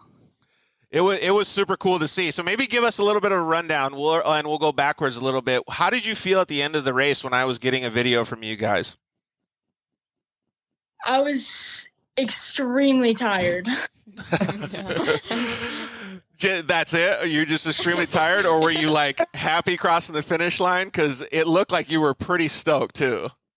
Yeah, I was very excited to finish. I don't think she's ever driven 300 miles in all of our desert trips like in one day, at the same, like right in a row. Like, so that was a big drive, Yeah, 100%. And I spoke with your wife, Kim, a little bit, Jeremy, and she said that going into the race, you guys were a little bit unsure of what was going to happen, if she was going to drive the whole thing or how it was going to work out. So, Rowan, maybe give us a little bit of an understanding of what you guys faced out there, because I know that you guys had to get some more fuel. You weren't really prepared to go that whole distance. It was the whole deal, right? Yeah, so we started off early that morning. We woke up and we worked on the car, made sure everything was ready to go. And then we started at about like 9. Yeah, but let me give you a pre-story. This is some funny stuff. We leading into the race, we thought the rally class was only one lap. Oh, crap. Hey, Jeremy, I forgot to introduce Maddie and Sierra. I don't know if Rowan already knows them or you know them. How are you guys? Awesome. Good. How are you? So yeah, totally my fault. I was thinking like, oh yeah, we're gonna roll in and do one lap, because we're just gonna learn the race and just you can learn with just one lap. So I talked to Mike at VP Fuels. He gave us some cans of gas, and I go, oh yeah, I just need 20 gallons is good. We have a fuel cell in our KRX, which is 24 gallons. So I'm like, oh yeah, we're good. And thinking that we only were going to do one lap. So that's kind of the funny part. We show up and like, oh yeah, you got 3 laps. And I'm like, ooh, we don't even have enough gas for 3 laps. Rowan, what are you thinking when your dad says that? Are you like, oh crap? Well, I tried to tell him because she knew the whole time. Same like a UTV in the Mint. And he was like, yeah, the rally class is 3 laps. Like, it's 3 laps. And I was like, it is? Because he told me 1 lap. And so I was thinking 1 lap. And then I was like, Dad, like, he said it's 3 laps. Like, I'm telling you now, it's 3 laps. And he was like, I don't think it is. Like, it's 1 lap. And we get there, and it's 3 laps. Well, it shows you what I know.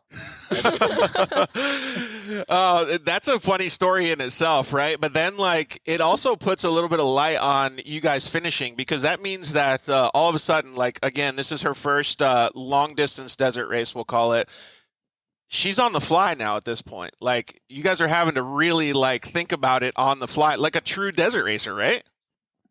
Yeah, pretty much. The funny thing is, we had the VP gas. Then luckily I left some empty cans in the trailer. And so I went to the biggest gas station in the world over there in Jean, got some 91 octane. And so we had plenty of gas for the race, but then we had to rally up Brock Hager's mechanic Kevin, who was there with some other guys, and we got him to fuel us because we didn't have the apron or any of the stuff to do that. So we started kind of, behind the gun a little bit, I guess, as you'd say it. But once we took off, Rowan, how was it? It was fun. It was kind of dusty, not too bad because the wind picked up a little bit. But the first lap, we went out, and the first 15 miles, I hit a massive rock. Uh-oh. And we got a flat, and so we had to fix that. But once we fixed that, everything else was pretty smooth. Yeah, so what was that like for you? Was it like, okay, you know what? I already made a mistake. I did it quickly. That one's out of the way. I'm going to make sure that I don't make the same mistake for the rest of the race? Yeah, for sure. That's cool that you learned so quickly. And Jeremy, was she a sponge in the car when you guys were going around the course? Yeah, no, she has a ton of experience driving, so I didn't have to really teach that part of it. And actually, I was so proud of her at the end. The third lap, we were going hard. Like, I needed my own brake pedal over there. I was like, whoa. Like kind of she was making me a little nervous on the passenger side. But, if you don't drive enough in the rocks or narrow roads or anything like that, you don't notice that if you turn the car too far inside, the rear wheels turn even tighter, right? Right. So she wasn't totally aware that you need to swing the front end a little bit wider to not hit rocks. And I kind of was laughing at myself, because that race is a rock race pretty much. I mean, there's rocks everywhere, but I must have said a million times over, watch the rocks, watch the rocks, which is like the most dumb thing to say, but I've really never been a co-driver either. So I'm kind of learning too. How did it feel to be in the car with your dad, Rowan? Was it pretty cool and stressful at the same time, or what was the vibe? Yeah, it was pretty good. He kept it pretty simple when he was like telling me on the GPS like where to go and everything like that. So I think it went pretty well for him being a co-driver for the first time. So Sierra, when you've driven with your dad before, and you kind of grew up, is it kind of like looking in the mirror a little bit, seeing that Rowan's like first time getting out there? It's so crazy. It like definitely hits home for me, just like the father-daughter dynamic. He's never co-driven for me. We've talked about it a million times, but that's a little different. But I've co-driven for him, and I know that it's like an experience of a lifetime that I'm so excited that they get to share as well. Oh, 100%. And you too, Maddie? No, I actually started my first 2 years of off-road racing. My dad was my co-dog. Oh, really? Yeah. So that was awesome. And I mean, we have more memories than, anyone else. It was really cool being able to do it with your dad. And it's something he'll never forget. It's something you'll never forget. It's an awesome experience. Yeah, I'm sure that you guys both felt that way when you guys were done with the race, that bond that you'll never, relinquish after having a race like that under your belt. You know what? I think it was an awesome experience as a dad. I mean, we get to hang a lot and drive a lot and do all kinds of off-roading and stuff together. But racing is obviously it's near and dear to my heart because I've raced my whole life. So that was a cool experience for me. One of the things, and I don't know if you girls experienced it with your dads, but like I was trying to figure out how to navigate and put pressure on her without offending her. You know what I mean? My dad, no, he really doesn't care if he hurt my feelings. He's just like, go faster. Let's go. There's someone behind you. And I'm like, okay, Dad, shoot. Well, I think, and Rowan, you can tell me this, like throughout the experience of driving, and you girls know already because you've done it a lot, but, you kind of got to find the limits of what you're driving And I think Rowan in the 300 miles learned so much. I mean, our last lap I thought was awesome, except for we had a strap come loose in the back, so we had to stop. We had really good track position. It was all clear, no dust, and it was starting to get dark. And again, this goes back to me thinking we were going to do one lap. I didn't put any lights on the car, only stock lights. So I'm thinking like, oh man, Rowan, we gotta haul ass. We got to get to the finish before dark because light. And so the funny thing is right before we entered the third lap, they kind of watered the section before you go right before the stands there. Yeah. So we got out ahead of this guy, and it was a turbo car. And I was like, Ron, we got to go as fast as we can go to get to the finish line because we're going to get muddy. And then if we get muddy, our lights are going to get mudded up, and then we're not going to be able to see anything. Lights. Yeah. So anyway, we made it out in front of him, but he bonsai'd past us and muddied up anyway. So, dude, it never fails, right, Rowan? It's like, oh, yeah. What did you think about driving in the dust? Because we drove a lot. The last lap, 40 miles in, was starting to get dark. The wind stopped. Oh, so really? We were in the dust. So the dust stayed with us, especially after we stopped to fix the strap in the back. We lost 3 cars went by us. So we lost track position. And so we were basically in the dust for like the last 40 miles. Mm-hmm. How was that? And Rowan, driving in the dust is like something that's like you have to have a certain talent to be able to do it. So how was it for you? I really don't mind the dust that much because at the desert, our friend Carl, who also helped us at the Mint, I always ride right behind him because I'm so afraid of getting lost in the middle of the desert. And so I ride like so close to his bumper, and so I'm always in the dust, so the dust doesn't really bother me. Yeah, but this was a whole new dust. That was that silty. Yeah. And one of the things that I was going to ask you, Rowan, is like when I talked to you guys right after the race, you had said, I think you or your dad had said, like, we made sure that we watched our mirrors, and then I said, yeah, but you guys also passed a bunch of people too. So like you were doing exactly what you learned in the desert, like tracking somebody super close and then, getting around them. And like, how was all that stuff for you? Because that's stuff that most people don't get to experience at such a young age. Yeah, it was definitely a new experience for me because you're not flipping sirens on at people and trying to get around them in the middle of the desert most of the time. But once you start like realizing how to do it and like a good way to execute it, it got a lot easier as the laps went on. Yeah, I can only imagine. And just like Jeremy, you can remember like when we were younger, we'll just say the amount that you can learn on the fly like that, right? Like you can probably see like your daughter just like listening, understanding, like learning how the car feels. Like it's just an experience that you'll never forget because it's all happening so quickly. Yeah, you gain a wealth of information on all that stuff. And 300 miles doesn't seem like a long, mileage count. But when you're racing against other cars and like she realized that the closer you are to the bumper is the less dust you get, right? And then we also passed a ton of cars. So you had to figure out like, okay, how are we going to pass? We got on their bumper. Were they going to get out of the way? How to use the siren. So like it was both our first desert race. So it was really, really cool. I thought it was great. At least now I think for me being a co-driver and seeing her drive, like I would feel comfortable putting someone else in the co-seat now.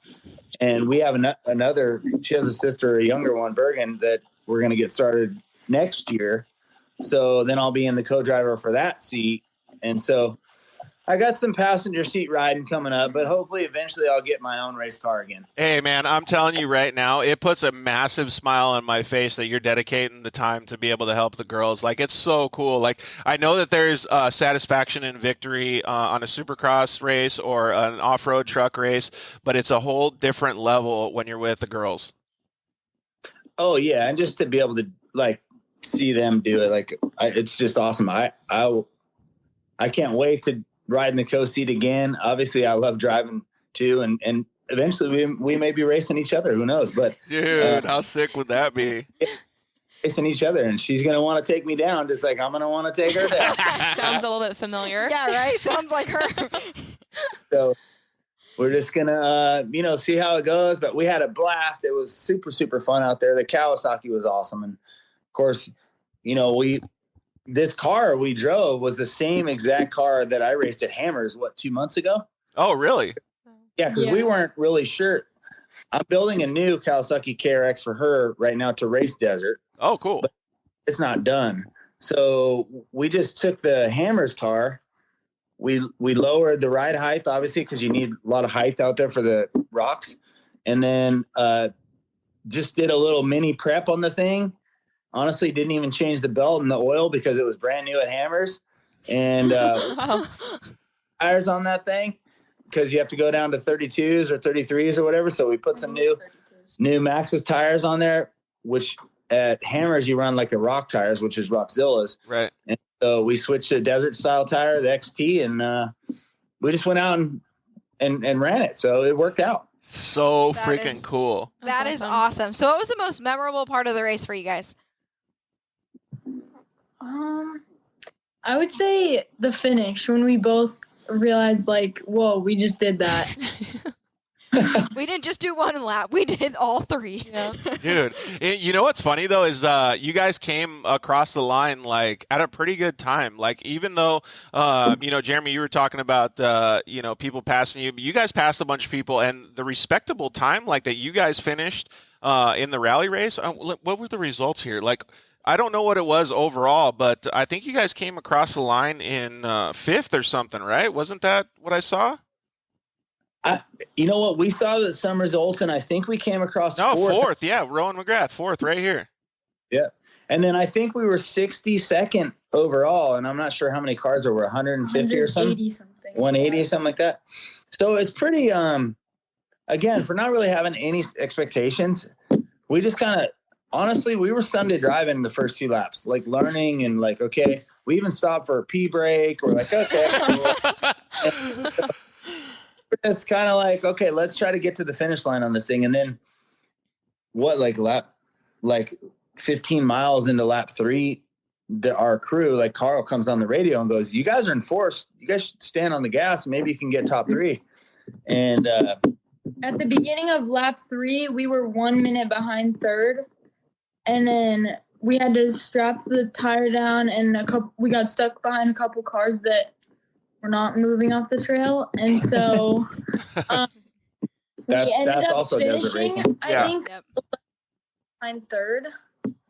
We lost a ton of time on lap 3 once we lost that track position because we were in the dust. So, but again, up to that point, I was oh man, our lap time for this lap's going to be at least 5 minutes faster than the other. So I was stoked. I was really proud of her. She learned so much. She became such a better driver after the 200-mile mark. It was pretty crazy. Yeah, it is pretty crazy. Do you have a question for him? Yeah. What was the sketchiest moment of the race for you guys? On the first lap, I don't know, what mile do you think we were at? Maybe 30 or 40. If you guys both give us the it sounds pretty sketchy. It was scary. So put us out there with those trucks, right? Yeah. Did you see that black Bronco truck? It was a closed cab and it had 37s on it. Oh yeah. Yeah. Well, he came up and was pushing us on lap 1. He hit us hard too. Yeah, dented the bumper. I didn't know even behind us because Rowan had the mirror set up for her, and so they hit us a little bit, and I was like, "What's that?" She's all, "Whoa, there's a huge truck behind us." Oh crap! Yeah, I was like, "Do not lift. Whatever you throttle down wide open." Well, she did great. She kept the throttle down, and then just bailed it off in the bushes and the rocks. I was like, "Whoa, we got to work on the exit." Well, it's scary. Man. We were both so scared on that. Dude, so the learning experience on that is when she does get her driver's license, she's on the highway, she's just going to be wooded if somebody comes up from behind her.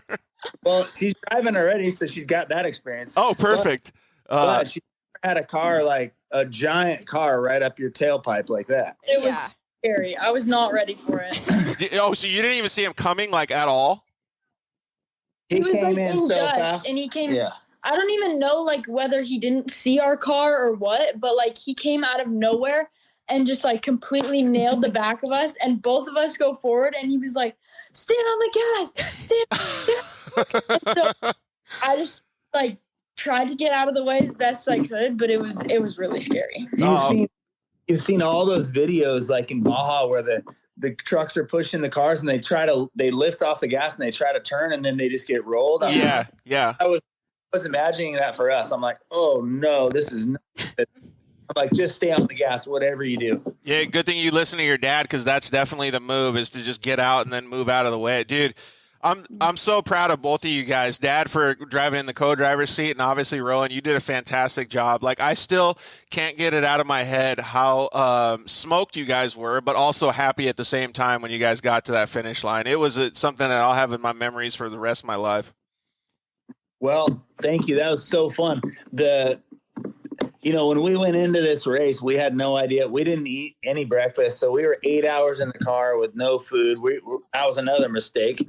Barely any water because we didn't want to have to get out to pee, even though. And I did bring a bar to snack on, but if you've ever worn a helmet and your cheeks try to chew a bar, your cheeks get chewed off. So. Yeah. Here's a pro tip. Some applesauce is the best move in the race. That's the pro tip? Anything soft. Yeah, literally applesauce and almond butter. Mm-hmm. After the race, I was thinking, the gels that you use for biking or whatever. Yeah. Would be perfect. Yep. Yeah, dude. So that's what we used to do too, is the gels for biking and stuff. So, hey, well, I'm happy that I was able to find you a Gatorade and an iced tea afterwards too, because holy crap, that must have been delicious. Yeah. Well, hey, we have another guest that's going to come on. I want to thank you, Jeremy, obviously, for putting forth the effort with your daughter over the whole weekend. Obviously, both of you guys for coming on the show. Really excited to see what you have next, Rowan. Do you have any tips that you want to, or excuse me, any thing that you want to share with us for what you guys are going to be doing in the future? We're just waiting right now till we finish my race car, and then once we finish that, then there will definitely be races in the future. Yeah, I'm gonna try to get our car done pretty quick, and then that way we can race some smaller races to get a little more experience before we come out. I mean, we started pretty big with the Mint, so Yes. We go learn a little bit and get some more experience. And although we had a great time and we feel like we did pretty good, Rowan drove great. It was awesome. Oh. We still there's a lot to learn. We're brand new at the desert thing. And although we had a great time, we need a little more experience before we come out and try to compete again, which won't be long. We know what to do. We know how to race. So we just need to get out there and do it. Yeah, 100%. Well, I can tell you, first of all, Rowan, you have two fans right here, and you have a big fan in me. So if you guys ever have any questions and you want some girl advice, because they've been doing it for a while, you can reach out and get some advice from them. And, Jeremy, we know this dude, Carson Wernemont. He might shred a little bit, too, with that Kawasaki KRX, so he can give you some tips, too. Yeah. Maybe we should trade tips. I can teach him how to ride a dirt bike, and he can teach me how to drive. Yeah, I like it, dude. I like it. Hey, that's a perfect way to sign off. Rowan, do you have anybody to thank before we let you go? Kawasaki for sure, Maxxis, Rugged Radios, VP Fuels, and the whole crew that helped us while we were there. We have a fun little crew. So all our guys, Scott, Carl, Jeppo, Billy, we have just our guys that we hang out with. We're our kind of pit crew. We also need to thank Kevin and his guys for fueling us at the race. And of course, Kawasaki and Maxxis, has been huge for us. It's a great family partner with all the things we do, dirt bikes, UTVs, off-road trucks, our street trucks, all our stuff. So huge partner there. And, I think with the Kawasaki Maxxis program, we're going to come back. We're going to build some cool stuff and come back out strong. Dude, yeah, totally. And Rowan, I know you want to thank Mom, Dad, and Bergen too. So, all right, guys, thank you so much. Really appreciate it. You guys kick butt. Thank you, guys. Bye, guys. We'll see you guys later. Yeah. Man, it's so cool to see such a family vibe. That's literally what off-road racing is about, is to be able to spend time with family and everybody, just to have such I don't know, that experience. It lasts a lifetime. Yeah. Like, you guys were just saying it, like, does that, when you guys hear that, does it bring up memories like when you guys were with your dads or like at the track and stuff? Oh, Definitely. And those memories you'll never forget. Those ones, they stay with you for life for, Jeremy and her both. That's so awesome. Yeah. And when I was racing with my dad for 2 seasons, like, it's awesome just the amount of memories we have. At my high school graduation, he actually had parts from every race. He had saved parts and wrote stories about them. Oh my gosh. And they Really? were the centerpieces at my high school graduation party, and it all had stories. So it had like a piece of like a clutch and then like the story behind it at that race. And it was No super way. cool. Oh my gosh. Dude, that's so talk awesome. about memories. All right, so our next guest on the show, our buddy, fan favorite, Travis Zollinger. What's up, buddy? How are you? I'm doing good, George. How are you guys doing? Doing awesome. So I have Maddie Wedeking and Sierra Romo with me. You know them. Oh, yeah. Yeah. Hey, so real quick, you went to the Mint 400 with, I want to say it's somewhat of a new vehicle. Give us a little bit of an understanding of what you drove. It's a single seat Can-Am that we've built pretty much everything on it.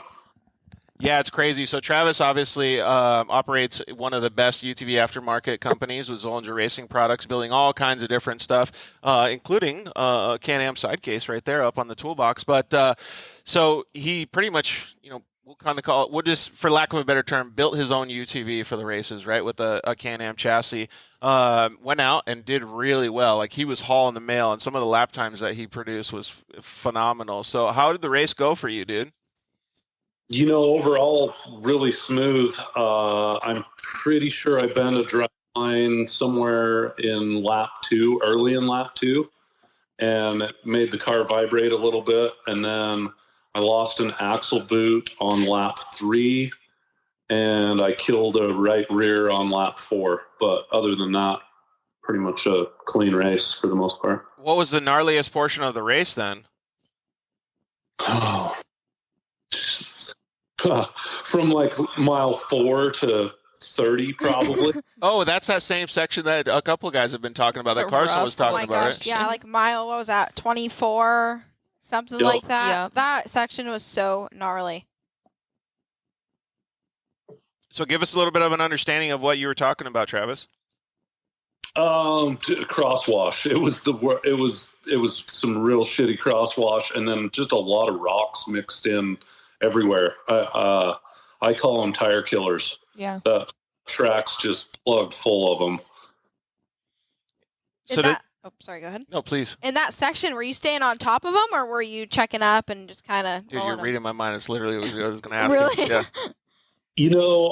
I ended up in the dust most. I know on lap 1 for sure I was in the dust, and I definitely checked up in that area. Tried to go faster on 2 and 3, and then lap 4, we didn't change the axle. I was just running on with a, and so I was trying. I pretty well cut everything back that last lap.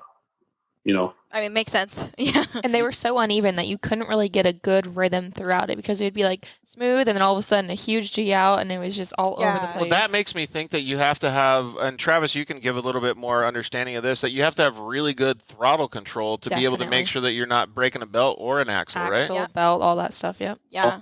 Yeah, always. And there wasn't like one good like line. Like, sometimes in the whoops, like if you stay all the way left or all the way right and you can kind of get in a rhythm. It just wasn't. The only way there I could actually get in a rhythm, I mean, I was just zigzagging across the whole thing. And I actually was able to stay on top of it and control the throttle and actually be able to find a good rhythm. But it was not just one straight What was line. your move, Sierra?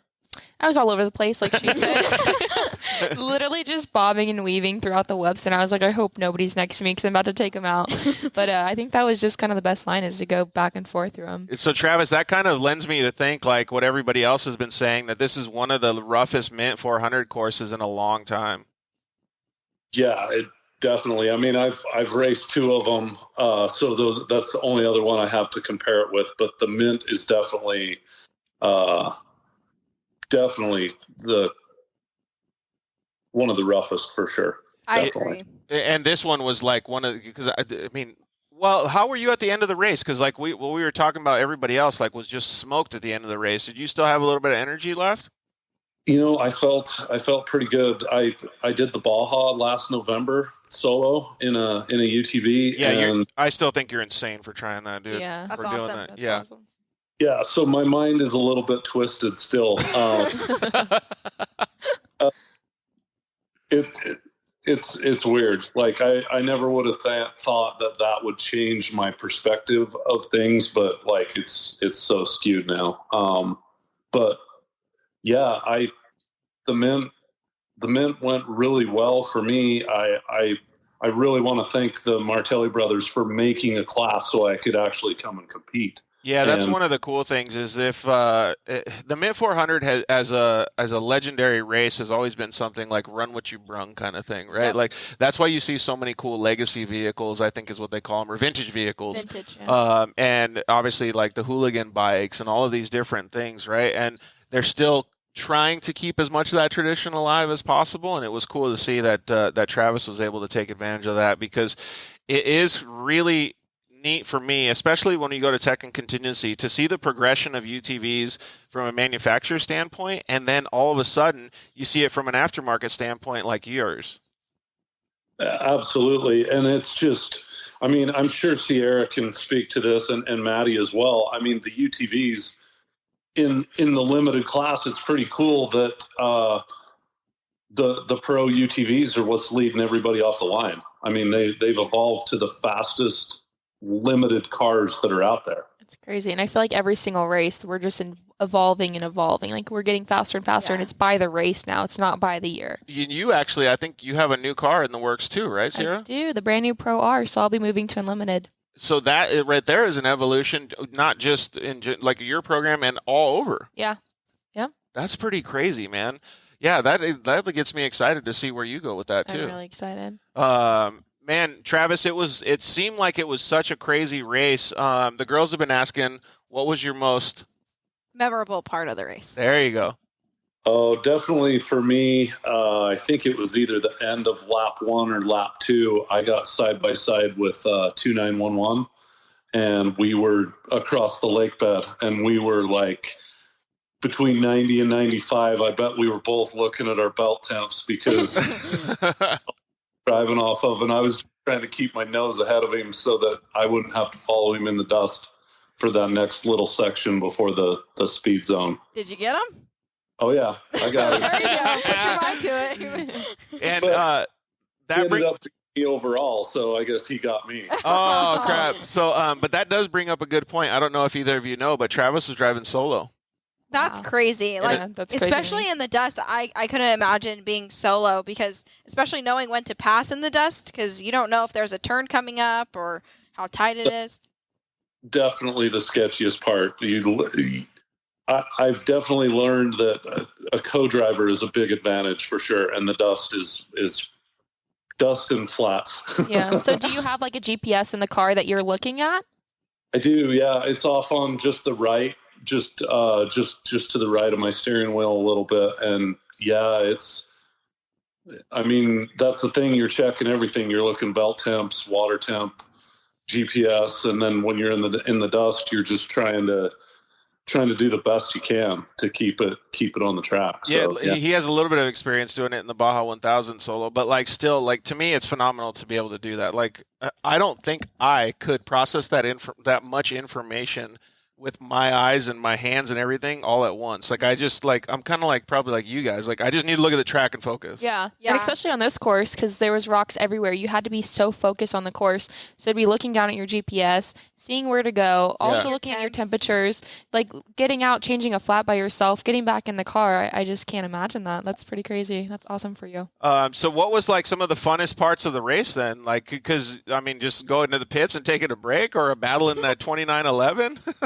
It was learning the car and learning what the car was capable of, because I come from northern Utah, and we don't have anywhere within 2.5 hours, 3 hours to go test, and so I never get to go test. And so the racetrack is testing and just learning what the car can do. So like lap 1 is like really get to know your friend, you know? Yeah, And 100%. I actually, your co-driver just commented in. I don't know if you saw that. I couldn't see it. Actually, Wes actually asked, have you tried lead nav with the voice activation?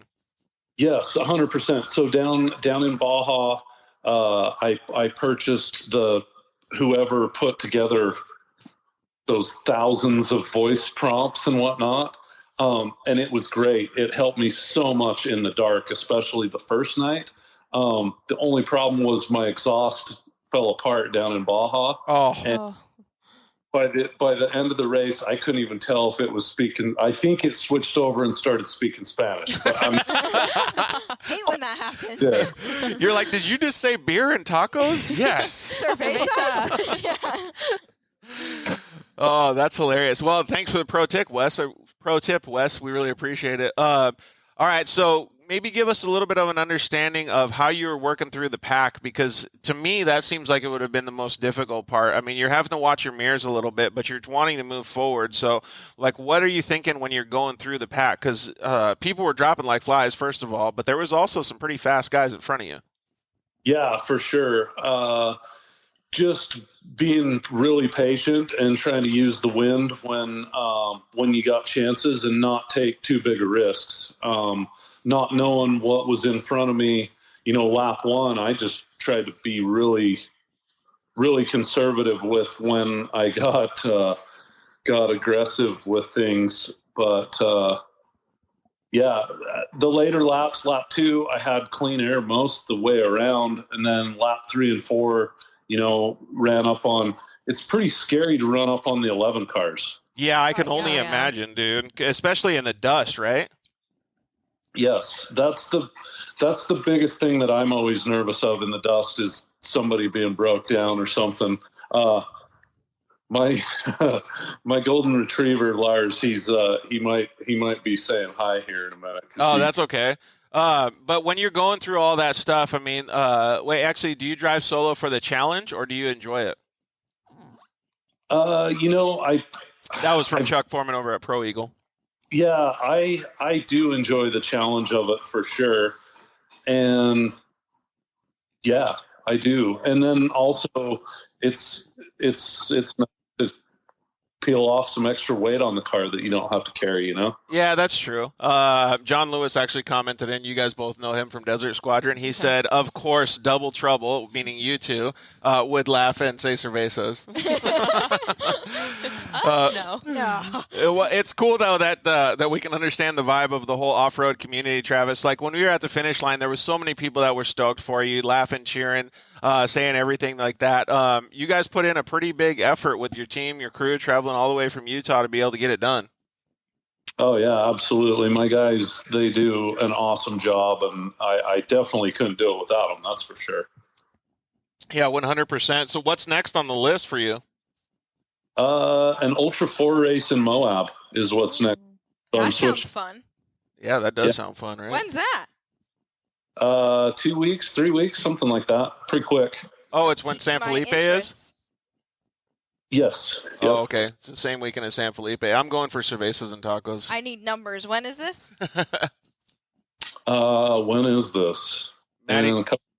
Yeah. I may make a surprise appearance. Ooh, look at you. I Oh, love Moab. so she's already fixing her car, getting it all ready, and now you got her all jazzed up to go, dude. Way to go, Travis. I think I'm going to race my new Pro R in the Ooh, there you go. class.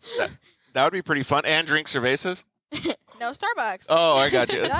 Hey, if you know anybody at Starbucks, Travis, they're looking for a sponsorship. We're like on our third round right now. For real. It's sad. All right, so you guys had some pretty good moments of the race, but if you had to pick one, what was the best moment? Oh, definitely pulling into the finish line. That's what it's all about. Yeah, I agree 100%, man. It was so cool to see everybody at the finish line. I don't know if Sierra, Maddie, like all of you racers could understand the same vibe because you guys were so smoked, probably didn't see anybody. Oh, yeah. If we did, I don't think we'd remember it at this point. Yeah, It's just a blur. That's what I mean. Oh, you know what? Actually, let's ask you the same question. How do you prepare for a race like this to get your body physically able to be able to do this? Because there was so many people that really weren't prepared. I'm going to get in trouble here because I worked out really hard for the Baja. I did a lot. I put a lot of time in the gym, and I've really slacked since. I haven't been back in the gym. I raced King of Hammers, and I did both the desert race and the rock race, and did a lot of pre-running. So yeah, that's about it. I really need to get my butt back in and get back to working out. All right, man. Well, we'll let you get your butt into the gym. We got Blake Wilkey coming up, but we do appreciate it, man. You did a fantastic job out there. We like how you're progressing the industry as a whole with your company's Zollinger Racing products, but I like that you're having fun out there and really celebrating it with all your employees, your family, and your friends. Yeah, thank you very much, and thank you for having me on. I appreciate it. Dude, no problem. Thank these girls, man. They're the ones creating all the laughs over here. Really, guys. All right, Awesome. thanks, Travis. Bye, Travis. We'll see you later. Travis. Yep, see it. All right, so we'll give Blake Wilkey a little bit of time to see if he can jump on. He's got to brush his hair first. I say we do some more questions because I'm up right now. So. Oh, you want you big winner over here or what? Still stoked that she won. I'm up by half a point. All right, let's see how things go over here. Why Travis logs off, and then we'll get Blake on. Okay, ready? I'm ready. Who painted the Mona Lisa? Oh, I'm not going to say the right thing. I have it in my head. It's not. Oh, Da Vinci. I was going to say Rembrandt. George Da Vinci. I thought your name was Da Vinci for a second, but yes, you're correct. Yes. I was going to say Rembrandt at first. I don't even know who that is. Neither do I, but I know it's an artist. So am I up or am I tied? You guys are tied now. Oh, okay. No. Yeah, I guess he's up like by half a point. Okay, what's the next question? Okay, that's an easy question. Just have a rapid fire Q&A and not talk about the mint we can, but Wait. No, just between us real quick. Tacos or hot dogs? Tacos. I'm Mexican. yeah, well, clearly I'm going to pick tacos, but I've been on a hot dog kick lately. Really? Yeah, like pretty hard. There's this place called Dirt Dogs on Fremont Street in Vegas, and I got to go for the first time. It was delicious. I've never even heard of that place. Yeah. Bro, you're like from there. You should know that. Yeah, I avoid the strip. It's They have crazy a hot down dog called the Snoop Dog. That's what Tiffany got. Oh, really? Yeah. The Snoop Dogg? Yeah. And I was like, what is it going to sea walk onto your plate? Not very good entertainment. We need to get back to this off-road stuff, right? Where is Balake? I don't know. We'll see if he can come on. Matt Martelli's going to join us in a little bit here too, but let's see here. We got, I think that's it. Blake Wilkey and Matt Martelli. So if Blake can come on, we'll have him join us. Matt's also welcome to join anytime too. We can get both of them on. Wes said like George is babysitting. I don't know about that. Maybe they're babysitting me, dude. He's just jealous because he isn't here. Yeah. Oh, did he want to come down? Where does Wes live? He lives in Vegas. Oh, does he? Yeah. You didn't want to give him a ride? Heck no. I spent enough time with him in the car. Oh, is that how it works? 8 hours, 9 hours. Plus, redheads bring bad luck. Yeah. Oh. She didn't want to get in a car accident. Especially this one. Dude, burn. She didn't want anyone to eat her nail. So hopefully we can get Blake on. Matt, you're always welcome to come on anytime as well. So maybe Blake has been really hard at work doing a bunch of stuff, and so he might be a little, a little bit busy. But well, actually, you know what? You guys haven't had an opportunity to talk too much more about your guys' races. So what happened? Oh, like where did your car stop? So my car stopped right outside of pit 1. And that's where my throttle body. Oh. What? Matt's here. What do you mean? Matt Martelli. Oh, did Right he just ask to join? I don't know. I just saw Matt Martelli. So Yeah, he'll probably ask to join in just a second here. So go ahead and finish your. Which lap was it? that was the 3rd lap is when it decided to go. So then I had to shut off the car, keep on restarting it, go a little bit. So then finally, I just went under the dash and I unplugged the throttle pedal and plugged it back in. And then it went for like 3 minutes. And So- I was like, this is cool. Did you know what it was when it was happening? No, Or you no. guys- At first, I didn't know what was happening because we were doing pretty good. We were in 7th by then, physically. So I was like, okay, we're cooking. And then that's the 3rd lap is when I was like, okay, I'm gonna actually like start picking up speed. And then that sucked. That right when I wanted to pick up speed, that happened. So I kept on having to stop and fix it. And then finally, we just pulled over, and then I went under the dash and tried to unhook the throttle pedal and then hook it back up. That didn't work. And then we went to the back and saw what had happened. So did you guys replace it and keep going, or? Yeah, but I still had to limp it to pit 2.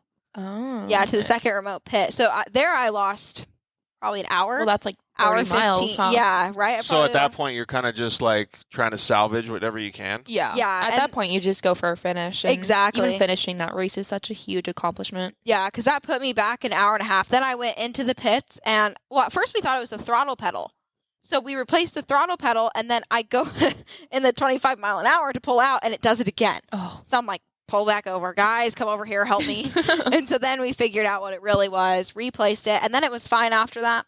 And then my exhaust actually burnt a hole through my spare tire. Oh my Whoa, gosh. are you serious? Yeah. And That's that's when some you were serious standing heat in right the there. course, asking anybody for Anyone for a spare. Dude, that's some serious heat right there. Yeah, it was hot. So Hey, so we have none other than the man of the weekend. Thank you very much for putting on such a fantastic race for all of us to participate in. Matt, whether we were working the event or whether we were out there on course. Matt Martelli, what's up, buddy? What's up, guys? Yeah, I hope everybody had fun. It was it definitely kicked our asses. Yeah, it was definitely a good weekend for sure. A lot of work from a lot of human beings to make sure that event goes down, dude. But you guys did a really great job. And even more so, we saw so many smiles on people's faces being able to compete in that awesome race.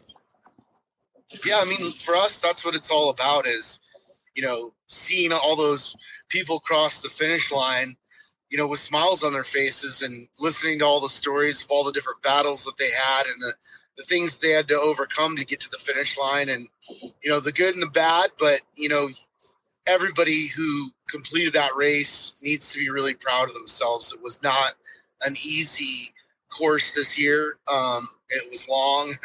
There was a couple of rocks, I think. So a couple of rocks. Dude. Yeah, for real. The attrition rate was definitely different than what it normally is at the races, and I think it's because two things. I think it's because people were really hyped up, and I also think because the course was so much different. That's what we like about this race is that it's not easy, and so that's what they're saying is respect is earned 1 mile at a time. When you finish, you deserve that finish. Like, it's not fire roads, or else it wouldn't mean as much if it was easier. Dude, that's such a good statement. Absolutely. Matt, so go ahead. Oh, I want to hear what, for the racers with you, I want to hear what they're... It's a little bit hard to hear you, Matt. I think you got a little bit of a bad cell phone connection. We're also going to bring Blake Wilkey on. What's up, Blake? How are you, dude? Cruising, dudes. How are you guys? We're doing very well. We got the man, Blake Wilkey on. We also have the man, excuse me, Matt Martelli on. And I got Sierra Romo and Maddie Wedeking to my left here. So we got a bunch of different racers that we can ask this same question to, Matt. You want to go with the girls first? Yeah, that'd be awesome. What was the question again, because you broke up before? I was just asking for the racers, what was your favorite part of the race? What do you think, Maddie? You go first. Honestly, my favorite part of the race, besides tech and contingency, because that's cool, getting to meet the fans and having people, introduce themselves and meeting just all the fans of off-road racing. Besides that part, the first 2 laps for me were my favorite part, just because there's so many different cars and you're battling out with the own people in your class the first lap, and then the second lap, then you get to see all the, the bugs that are out there and the vintage cars and just all the different types of vehicles out there. And when you pass these people or when you catch them, they love racing just as much as you, and just seeing all the people out there with the same passion as you is my favorite part. You said 3 words that one of our guys on the thing here is bugs, passion, and racing. Blake Wilkey loves all of those things. Yes. Yeah, and it's so cool to see that we're all out there racing our own race. Like, I remember seeing Blake out there, and I'm like, I'm pretty sure Blake's in the lead right now, and so it was really cool to just Did you see throw him a everybody. shout out? I did. I'm like, hey, Blake. Nice. I remember passing. It was so awesome. Hey, Blake, same question to you, dude. I mean, it's the whole thing. It's the whole experience, especially in Vegas, the hype, the crowd, getting to do the grid walk. That was super cool because, I mean, we were swamped with people, from the start to the finish, and they're dragging people out of there so I could get in the truck. And I mean, just seeing that kind of passion that we all see through as racers, and see that kind of get transferred into like the fans that get to like have that brief moment with you on the track before, you know, the biggest, I guess, career race of my life. I think it's just such a humbling experience. And I think the grid walk is probably my favorite to get to vibe and see the stoke on the kids' faces for sure. Yeah, I saw a little bit of the behind the scenes from your GoPro as you guys were doing all that stuff. It made me really happy to see that you guys were able to interact so much. I got two ways to look at this, Matt, because like hearing it from Blake's eyes, you know, he was so stoked to see that, but also he's getting ready to get in the seat to take on, you know, let's just say 400 miles of this event. And for me, like I was thinking, holy cow, like I can literally touch any one of these trucks that I've like looked at and just googly-eyed over on Instagram, and now I can go look and walk by and do an Instabanger for any of these guys and trucks and talk with them. Like so cool of an event. Yeah, that's what it's all about, man. I mean, like I grew up going to events, you know, both here and in the States and in Baja, and that's how I became a fan, is, you know, to touch and feel and just meet these you know, racers. It's just, you know, it was inspiring. And so that's why we do the grid walk. We're trying to build a fan base here and give them a very special experience. I mean, there are many other forms of motorsports that do that, not in the way that we do. So I think it's rad. Yeah, dude, super cool. Were people super stoked on the trophy bug, Blake? Oh, the response was unreal. Like I already knew it was like kind of cool and unique, and people got to follow it from start to finish, but seeing it firsthand and like just again being like swamped with fans and fellow racers, you know, congratulating us on a good job, it was like shit, like we made an impact. And that's, I mean, we obviously wanted to perform better, but I mean, when we broke down at mile 66 and a half right by spectator area 1, when we were getting towed off by the safety crew, we were getting towed out there with our helmets off, and I swear people were cheering for us like we won the damn race. Nice. And I was like, I feel like a chump, but I love all y'all.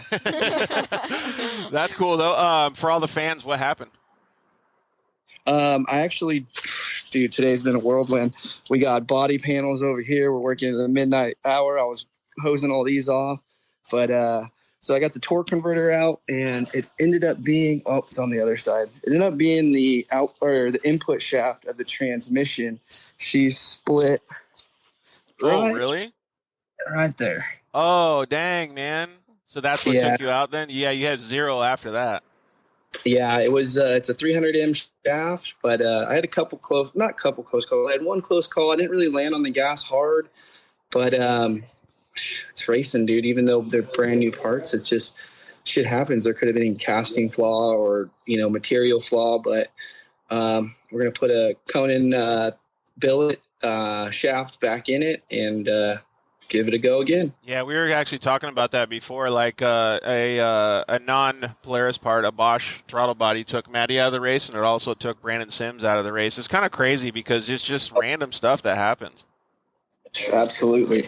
A couple people were asking if the Eisenhowers were in the chat. I don't know if they are, but they're more than welcome to try to join the show if they are. I know, Blake, you were pretty pumped on those guys, beating most of the 6100s or all of the 6100 trucks with their 1400. That was pretty badass, man. Looks like Blake's having a little bit of problems with maybe his Wi-Fi or cell phone, but that was pretty cool, right, Matt? Yeah, it was rad. That's a big win for these guys, and they deserve it. They've been working their butts off, so I was super stoked to see that. And that's honestly, that's one of the things I love about being on the promoter side, is the variance in people winning in different classes. It's, you know, there's very few classes that are being completely dominated, so there's a lot of change up, which is cool. Yeah, it is cool, and that's what we were talking about, right? Like the versatility and all the vehicles and stuff like that. Oh, what was your guys' favorite car that was out there? Like, not a side-by-side. Ooh, I'd have to say the limo. You're going with the limo? The limo. So the limo was cool. We were talking. I was talking with Gabby a little bit earlier today, but we were talking in the pits, like when we were going through the limo. I was talking with a bunch of husband and wife teams, and I was like, you know what? It'd be so cool to let the girls switch out driving, and we could sit in the back and try to drink beers and see who could actually get a beer down the quickest, like bouncing around all over the place. Would you guys be down to do that if they let us borrow the limo? That would be so awesome. That thing was pretty smoked at the end of the race, though. Oh, yeah, definitely. My dad said that when he was coming around, he saw them parked with chairs out. Are you serious? Just parked there, just chilling, having a good time. I'm like, that's what it's all about. I mean, even when you break down, they're still out there watching the race, had some chairs out. Like, right. Every time I saw them, they were pulled over in a different spot. I'm like, wait a minute. Really? They were just back there, and now they're here. Like, what? It's so Dude, funny. Blake, so we were just talking about the limo cruising the track. Yeah. Dude, that looked like so much fun. Like, I was actually talking to them, and I'm like, sometimes those stock mob-in vehicles that are not meant to be out there, that are out there, similar to my high school career with my grandma's Suzuki Sidekick. Dude, like, that is the ultimate fun because it's such a hoot, such a ride. It's very similar to the Class 11 where you're just beating the hell out of this thing, thinking that you shouldn't be doing it, but you're doing it. It makes it that much more fun. Dude, Matt, it sounds like we just need to dedicate a whole day to just all these wacky cars, and we can clean them up afterwards. I mean, if Sunday's open, then we could just clean them all up after. I'm in for this. Yeah, Well, I'm down. I mean, and that's part of the history of the Mint. Like people race RVs and sedans and tanks and all kinds of stuff. And so when Jim called me up and said, hey, what do you think? And I was like, yeah, let's do it. And he had Terry Madden doing all the safety stuff, so I knew it was going to be correct. And we just worked with him and said, look, we'll slide you into this this supercar class that we created when the Lamborghini was coming. We know it's not going to go 4 laps, but it went a lap, and that's a victory. Dude, massive victory. Like, we were all taking bets on how long that thing was going to last. Blake, did you think it would make a lap? I mean, after seeing the course, because I didn't get to see the course before I knew it was going to be rough, but then when I got to see it in the Class 11 to bring that ride home, I realized how rough the course is, and I'm very surprised it made it. We were pretty surprised too, man. All right, Blake, so let's go a little bit more into your day, we'll call it, your race day. First of all, we saw you at Tech. You had a great time, super busy, shaking hands, kissing babies, the whole deal, man. So you got to see a bunch of cool stuff, but then you wipe that off your plate, and then you get into the race day. You have 2 duties. You have Class 11, and you also have the trophy bug in the TT race, or the unlimited truck race. How was that? The bug was fun, just as brutal. I know Justin had, I think, lost a fender, had to pull over, and the fender was gone. The bumper, he hit something, and the bumper was tucked into the tire. They had to get out and freaking yank on it and get that back going. So we saw that they had stopped for a little bit, and we were kind of bummed, like, shit, thinking about what could have gone wrong. And then we see them moving again, and the whole team's morale was like, let's go. They came through first lap, dumped fuel, and then brought it back around second lap. And then I jumped in and had about an hour of daylight before it started to get dark. We were missing one of the lights that was in the front fender. Course was brutal. We knew we had a decent lead, so we just took it super, super casual. And, Sunday cruise, like we were sipping tea, getting thrown around on a bucking bull. But yeah, maybe that's when Sierra threw you a shout out at the same time. Could have been. Yeah, I think I seen her go by. Was that lap 3? Lap 3, yeah, I think it was. Dang, you guys got some pretty good memories. Yeah, and then saw a few other people go by, and there was some sections where I'm like, I hope no one's coming up on me, because it was, just really 2-track with big built up rocky banks on the side, to where it made it really hard to pass. And as a racer, like if I was in a faster class, I'd hate to get held up. I know a couple of the other Class 11s got nerfed by some other side-by-side and stuff, and we will find you and we will pick you up. I saw that. I saw that because the Class 11 was pretty smoked, wasn't it? Yeah, dude. I think there was like 3 or 4 incidents. And that's messed up, dude. We're going to start putting GoPros on some shit, I think, for the class, just so we can at least have a word or two with some of those people, because my rear deck lid's pushed in all the way to my all the way to the carburetor, where it flexed the carburetor and was rubbing on the pulley. And I know like Johnson got taken out and a couple other people, and it's like, we get it. We see you. We always put our hand up to acknowledge, at the first opportunity that's safe for us not to throw our race away.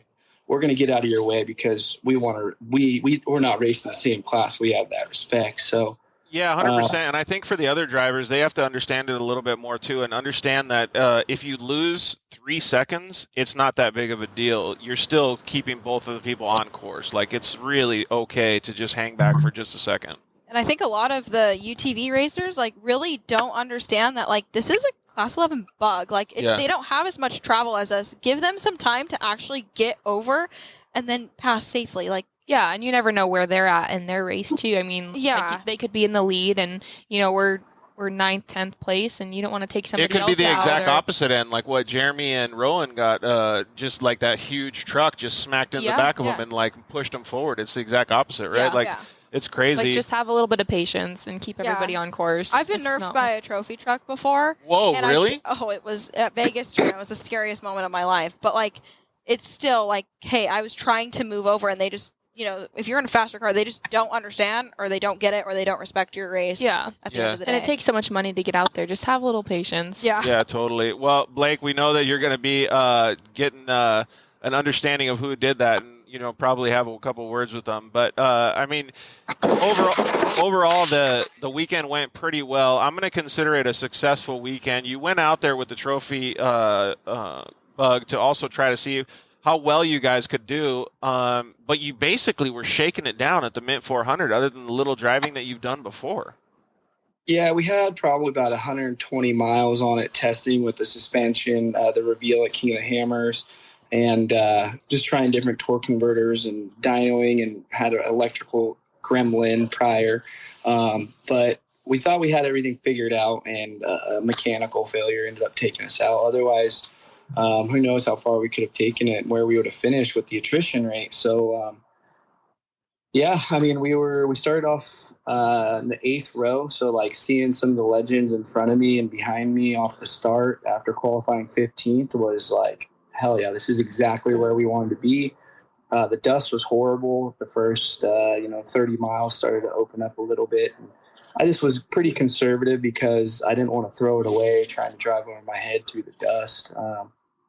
I wish we had the win that we had the day prior, but I mean, so many other people, had way worse luck. And I'm glad it happened at mile like 66 instead of like 366, because the truck's not super beat up. I mean, it has a couple scars, but everything still is super tight in it. Obviously, the input shaft's not that tight, but that was a childhood dream come true to be on that starting line with those other dudes. Dude, yeah, I can only imagine the level of happiness that you felt being able to line up against those guys. One thing that I was going to ask Matt that you just touched on, Blake, was the attrition rate. Matt, it was such a grueling track that you couldn't really let up, and a lot of these guys in the unlimited race were just balls to the wall, but there wasn't another way to race. They had to do it, because if one guy does it, everybody has to do it. So the attrition rate was pretty, I don't know, mind-blowing maybe is the right word?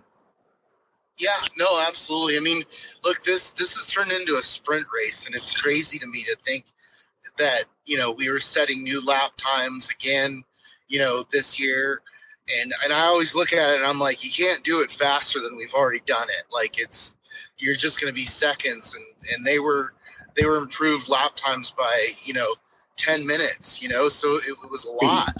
But I think that that's just off-road racing. It's like, whether you're on a smooth course like Vegas to Reno or on a rough course like the Mint, people get excited, they overdrive. There's some prep stuff that comes into play. And that's what makes this form of racing so rad, is it's not easy. And even the guys with big money and lots of prep go out and things go wrong. Yeah. So people always ask me, they're like, hey, who do you think is going to win? And I'm like, I don't know, man.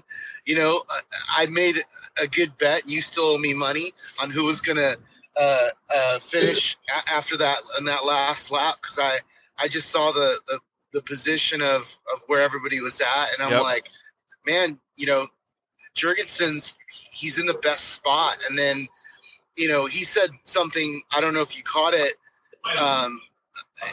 He said, look, I knew that I couldn't put that time on Rob Mack, but I'm going to stay in the right place if anything goes wrong, and Rob had a problem, and Jurgensen was there to capitalize on it. So that's the name of the game in desert racing is you've got to have a vehicle in the last lap. Yeah, it's crazy to even think that. And, yeah, I do owe you for that bet, so I'm going to have to buy you some tacos, buddy. But, yeah, Blake, that's crazy to think, like, what you were just talking about the attrition rate. Like, just imagine when you do get the trophy bug ready, how much more you can actually push it. Because I don't think that you would probably go out in your first race, like the mid 400, and go balls to the wall. You're probably going to go, 75, 80% for the first little while, kind of get a feel for it, and then escalate the race as you go. Yeah, and that was our goal. We knew we were going to have dust, so let everyone kind of shake out where they were. And, look at Lofton and, Lettner, they got a couple flats right off the beginning. So our goal was to just keep it smooth and safe, and then every lap maybe turn it up a little bit as the track kind of just developed, and we didn't have to be chasing as much dust because it was pretty single file through a lot of that stuff for some of the guys that started out kind of by where I started. And I think when we came through first pit, we were like physical, like 10th or 11th.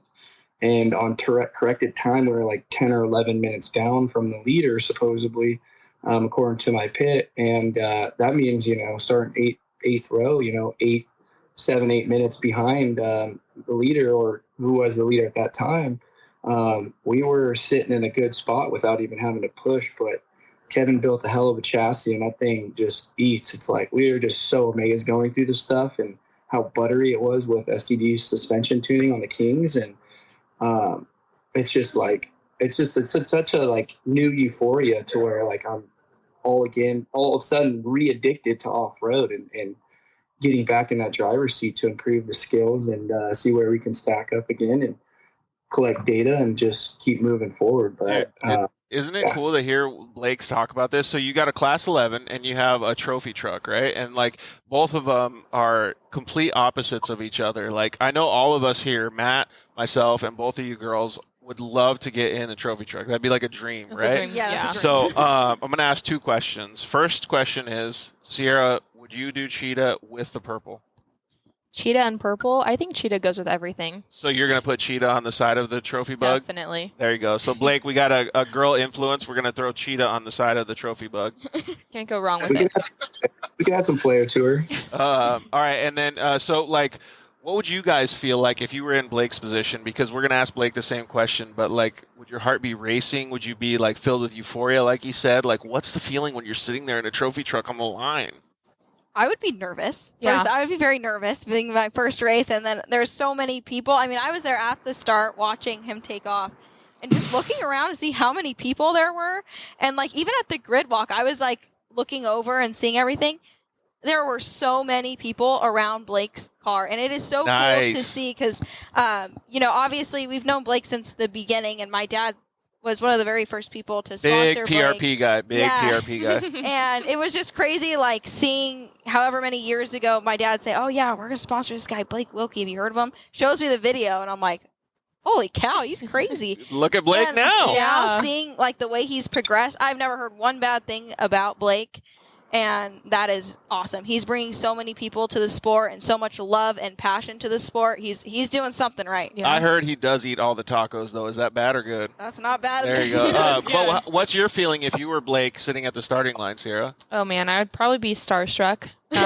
Racing a trophy truck, that's like a dream come true. So I probably wouldn't even know what to do with my hands. I'd probably be like, what do I do? Light screen. I can't go. Like starstruck. But no, that's awesome. Just like Maddie said, he's a huge influence in the off-road community, and we're super excited to see what he can do. Dude, Blake, so what is it like when you're sitting there and you're like realizing this dream that you're doing at the Mint 400?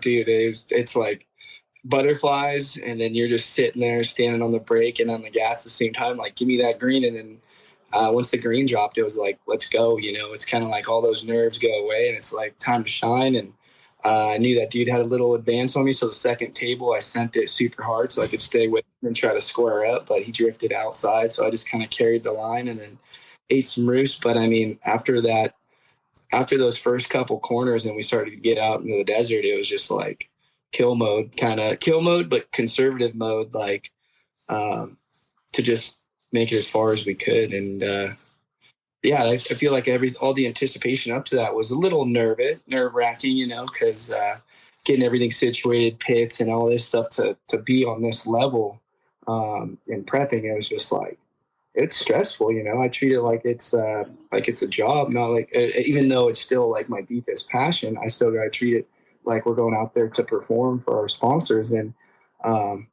that's what I wanted to do. And everything was good until it wasn't. And then it was just like, it is what it is. Fuck. Yeah, exactly. You know what? Go ahead, Matt. You got to give yourself a ton of credit because, like, let's. I'm just, I love you, but like the fact that a shit kid from El Cajon built a trophy truck. Yep. As a bug and came and raced them in 400. That's, dude, you already won. You know what I mean?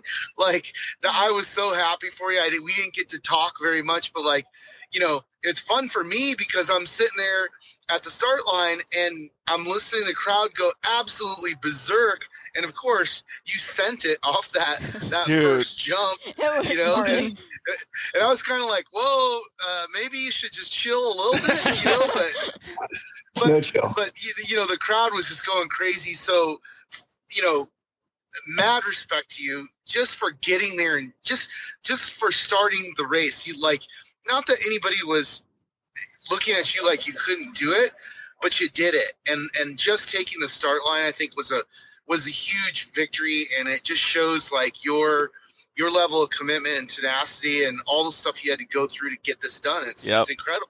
Dude, 100%. And it's literally exactly what off-road is about, dude. We love that.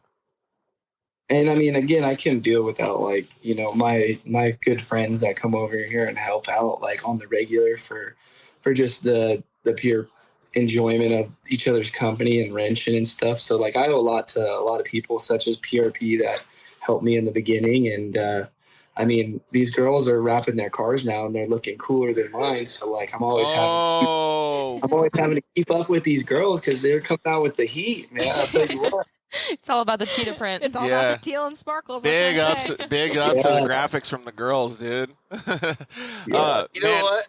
Go ahead, Matt. I love that too. Like style is very understated, and I'm just gonna come out and say it. Like a lot of these vehicles they look like bass boats or something. They have terrible graphics on them.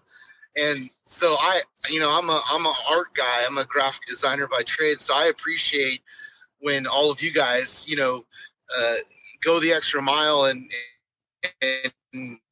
create your own. Dude, I agree 100%. The flavor is what makes it too. Well, it's all the people see. They don't get to see you in the car. Yeah. It's the panels. That's all they see. So it's like you might as well make that look as good as possible and stand out in the desert, regardless if there's mud on it or not. Yeah. What if they do like the plumber guy that's sitting on the toilet on the side where you can just see the side of his head? Like you want to go with that guy or what? Oh, that's awesome. I'll stick to my teal. Yeah. Hey, Blake, so we're asking a few questions with everybody. You can use the Class 11 or the Trophy Bug as for the answers, but what was the sketchiest moment of your Mint 400? Trophy Bug. I forget what mile it was. I want to say it was around like 40-ish.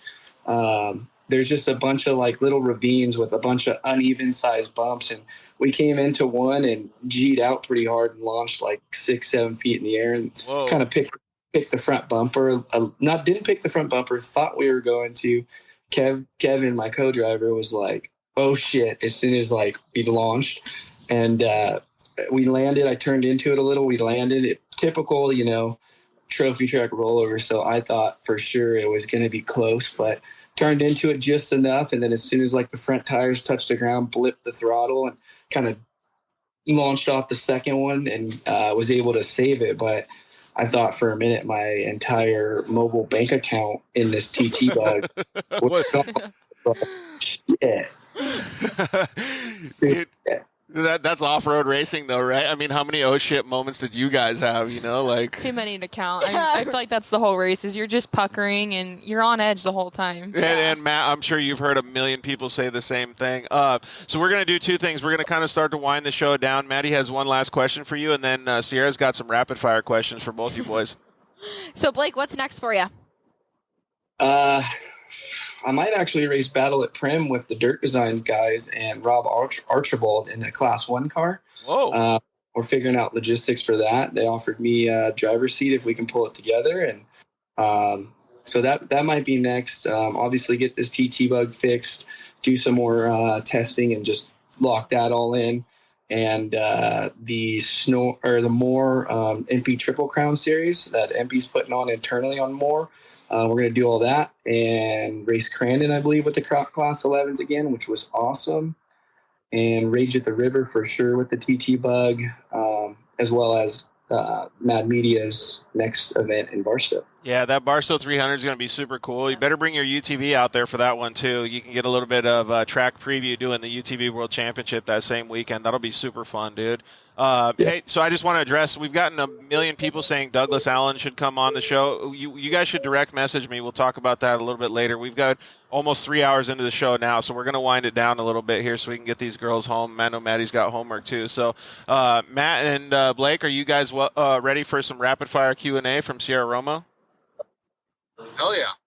All right, guys. First one, tacos or hot dogs?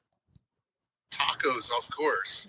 Tacos. Oh, all day, dude. All of us were That tacos. wasn't a shocker. Well, wait a minute. Is it, because I've eaten a lot of tacos, but sometimes, downtown San Diego, after hitting the bars, those bacon wrap hot dogs are pretty fire. The ones on the side of the street? Dude, I'm telling you, that Dirt Dog place in Vegas will blow your freaking mind. They got the elote dog, the Snoop dog, the bacon wrap dog. Oh, my God.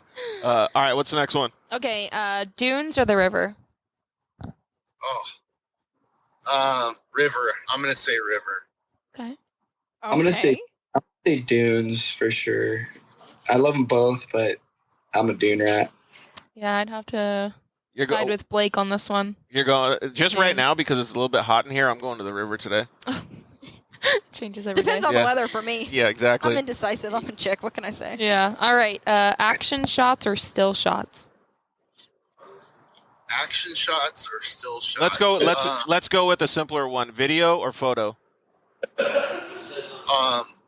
Photo. I think photos, because you could print them and hang them, and that moment in time can never be duplicated. Dude, I like their answers. Yeah. All right. 3-wheeler or quad? A 3-wheeler, of course. Duh. I already knew the answer to that one. That's an easy one. Yeah. Did Blake say 3-wheeler too? Oh, yeah. He immediately. Oh, Immediately. okay. There was no hesitation. All right. Coffee or tea? Oh, 100% coffee. Oh, Blake won't tea? Tea. Dude, I mean, I swear, like the tea in the Middle East, in Qatar and stuff, that's my jam. Big tea guy over here too. Yeah. What about you, Manny? Coffee or tea? Tea. Okay. Favorite movie? Grandma's Boy. That's a pretty good one, dude. I did not expect that, but that's awesome. I was expecting like Blades of Glory or something from Blake. Really? Yeah. I don't know. Matt, what about you? Matt, are you still there, bud? Sorry, I'm going in and out. That's okay. What's your favorite movie? Yeah, what was the question? Go ahead and ask again. Wow. Blade Runner. Blade Runner. Blade Runner is a pretty good movie. What's your guys' favorite movie? I'd have to say The Art of Racing in the Rain. That's actually a movie? Yeah. That's a pretty long title. Oh, it's a really good movie. I'm going to have to check that one out. Never seen that? No. What's yours, Maddie? Or, excuse me. What's yours, Maddie? Probably Napoleon Dynamite. Serious? Seriously. Can I borrow your chapstick? Okay, if you could have one superpower, what would it be? Probably live forever. Oh, that's a good one. Dude, immortality, is that what it's called? Yeah. Dude, that's a pretty good one. What about you, Matt? Not quite immortality, but stopping time. Ooh, that's a good one. Have you guys seen that movie? I forgot what it's called with Justin Timberlake, where time is your currency and you lose time and you die. Dude, that movie was pretty heavy, dude. What's the next one, Sarah? Netflix or YouTube? YouTube. YouTube for sure. It'll teach you something. Yeah. Oh, yeah, exactly. That is true. Most memorable race. The Mint 400. I was going to say, this one's kind of a gimme, isn't it? Yeah. Let's skip to the next one because both of them are answering Mint 400. Okay, favorite snack? Nutter Butters. Really? Dude, you got the girls cracking up right now. Like, Nutter Butters? Matt, what do you... never had a Nutter Butter? Oh. Yeah, it's just not my favorite. Like, that's definitely not a go-to. Why is it bothering you guys so much? Because I thought he'd choose a cooler snack. Yeah, like Gushers or something. Yeah, like something that's like, wow. Yeah, not like Nutter Butters. Oh, my God. All right, Matt, what's yours? I'm not really, like, I grew up as, like, kind of a hippie kid, so, like dried fruit and stuff, like, kind of boring. You know what I mean? I think that's worse than Nutter Butters. That is worse. For sure. Oh, man. Oh, man, okay. Wait, so tell us what your favorite snacks are if you're going to make fun of the boys. Gushers. All right, you're going Gushers. What are you going, Maddie? Okay, actually, mine's pretty lame. Mine's like apples and almond butter. Are you kidding me? All that hype? Almond butter? I love almond butter, especially during a race. It's so good. Put a little Nutter Butter on there, too. You're good. Dude, you guys. The almond butter on top of the Nutter butter. Oh, my goodness. All right, what other form of racing would you like to try? Like to try? Go ahead, Matt. Well, I've done rally, and I loved it, so I'd like to do more rally racing. That's actually a really good one. Yeah. I would have to agree with you because it's kind of the crossover between, road and off-road, but in a rally car at excessive speeds, hauling ass and still jumping stuff. I've gotten to drive them, but I've never raced short course.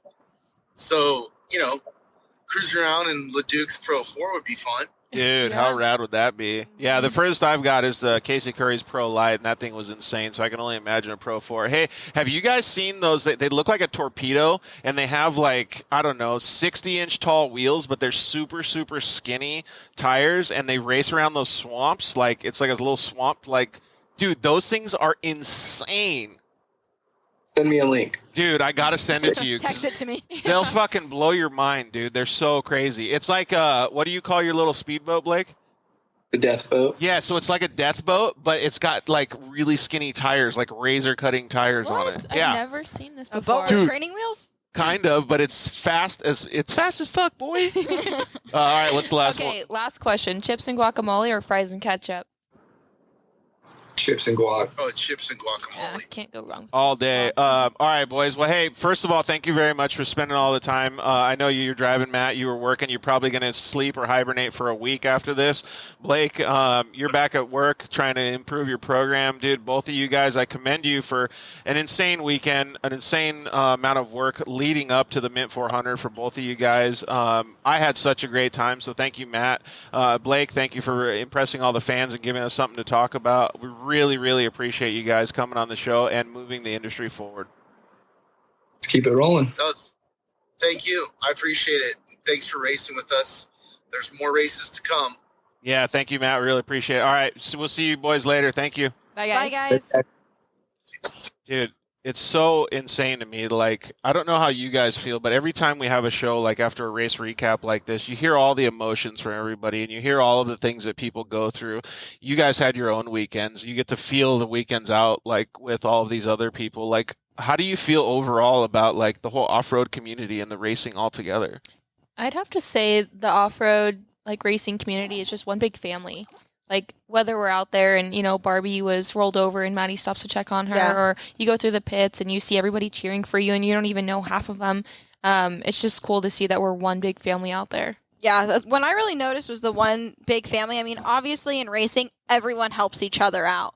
But I mean, when my dad and I had gotten in that fire accident, I mean, we had everyone. I didn't know anyone. We had everyone around us, putting us out, helping my dad, helping me get out of the car. Like they, and they were in fire suits. Some of the people who were helping us, getting me out of the fire, they weren't even in fire suits. Yeah, like shorts probably. Yeah. These guys and girls were running to us, and they were willing. They didn't care. They were willing to get hurt. They were willing to do whatever just to help other people out. And the off-road community is, I think, unlike any other community. Yeah, in my definitely. opinion. And just think, I think we interviewed 10 or 12 people tonight. Like the amount of stories that we heard from just that many people, and there was 300 or even more people that were at the event, like signed up, driving, experiencing it, and all the thousands of people that helped in the pits and came to watch and just experience all that. Every single person has their own story and their own gravitation towards the off-road racing, and it's just, to me, it still blows my mind how awesome the whole community is.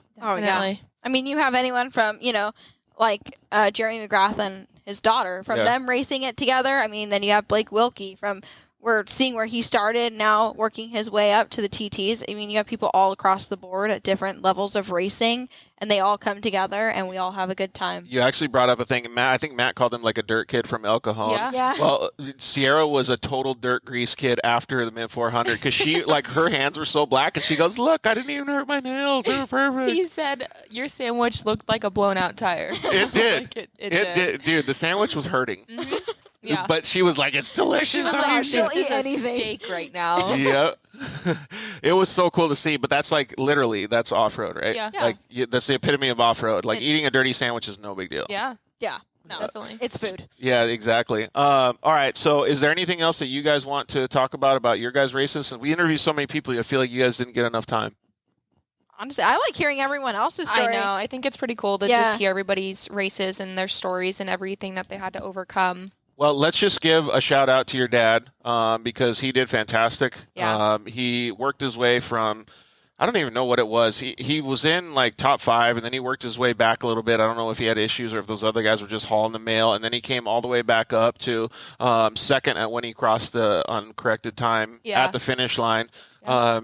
Big shout out to Randy. Huge shout out to my dad. I mean, that guy, he puts his heart and soul into our program, and I think out of anybody, he deserved a breakthrough race, and he hasn't gotten that top spot yet, but I think this race just kind of showed everybody that he will get there. He deserves that spot. And he's got what it takes. He's got the passion behind it. He has the work ethic behind it. Definitely. I mean, that guy Can you imagine how much ice cream he's going to eat if he's on the top of the podium? Oh my gosh, we had a lot yesterday. He already had a lot. I think you guys might own a Baskin Robbins after that one, or a Cold Stone, because, dude, it's going to be so much hype. Yeah. Douglas Allen, we definitely weren't trying to avoid you, dude. It's just such a long show. We're going on 3 hours now, and I know the girls and I, we got to get off right now. I got to produce a show still, and they got to do all their stuff too. But the whole race overall, how did you guys feel?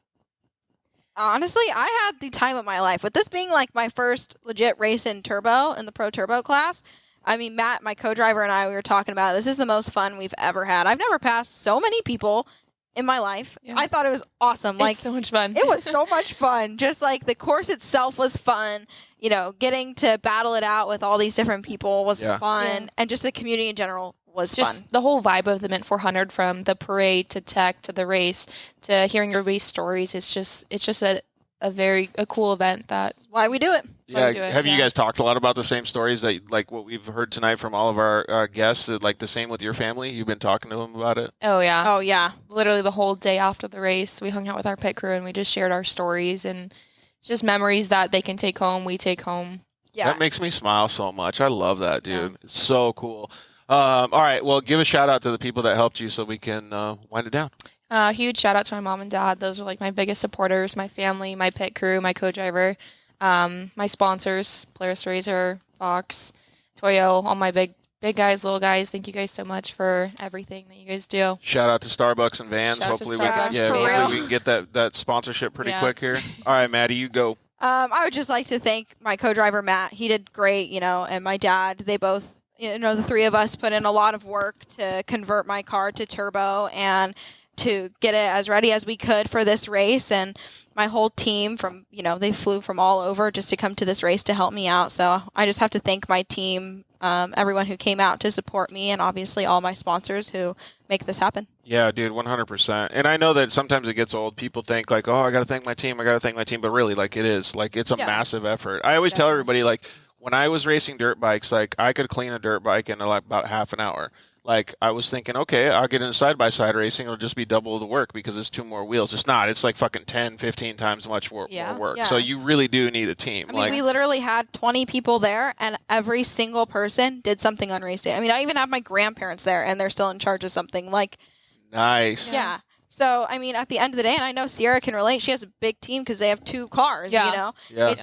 It's a team that makes this happen. It is not just the driver. Yeah, and when people say it takes a village, it literally takes a village to get to the finish line. It's not just you and your co-driver. It takes so many people to make it happen. Dude, yeah, I love it so much. All right, so you guys can, thank you guys very much. Like, thank you for having us. You guys did a fantastic job, and you brought Starbucks, dude. Like, we don't go anywhere without our Starbucks. I know. We couldn't even leave Temecula without We had to have spares of Starbucks. Like, I made so much fun of Maddie the first time, but now I can see why. You know what I mean? Like, so, what did they call me? A basic now? Yeah. Basic. All right, so we want to thank all you guys for joining us. You guys are our lifeblood. We really appreciate everything. So we actually have a sponsor deals page on the dirtlifeshow.com.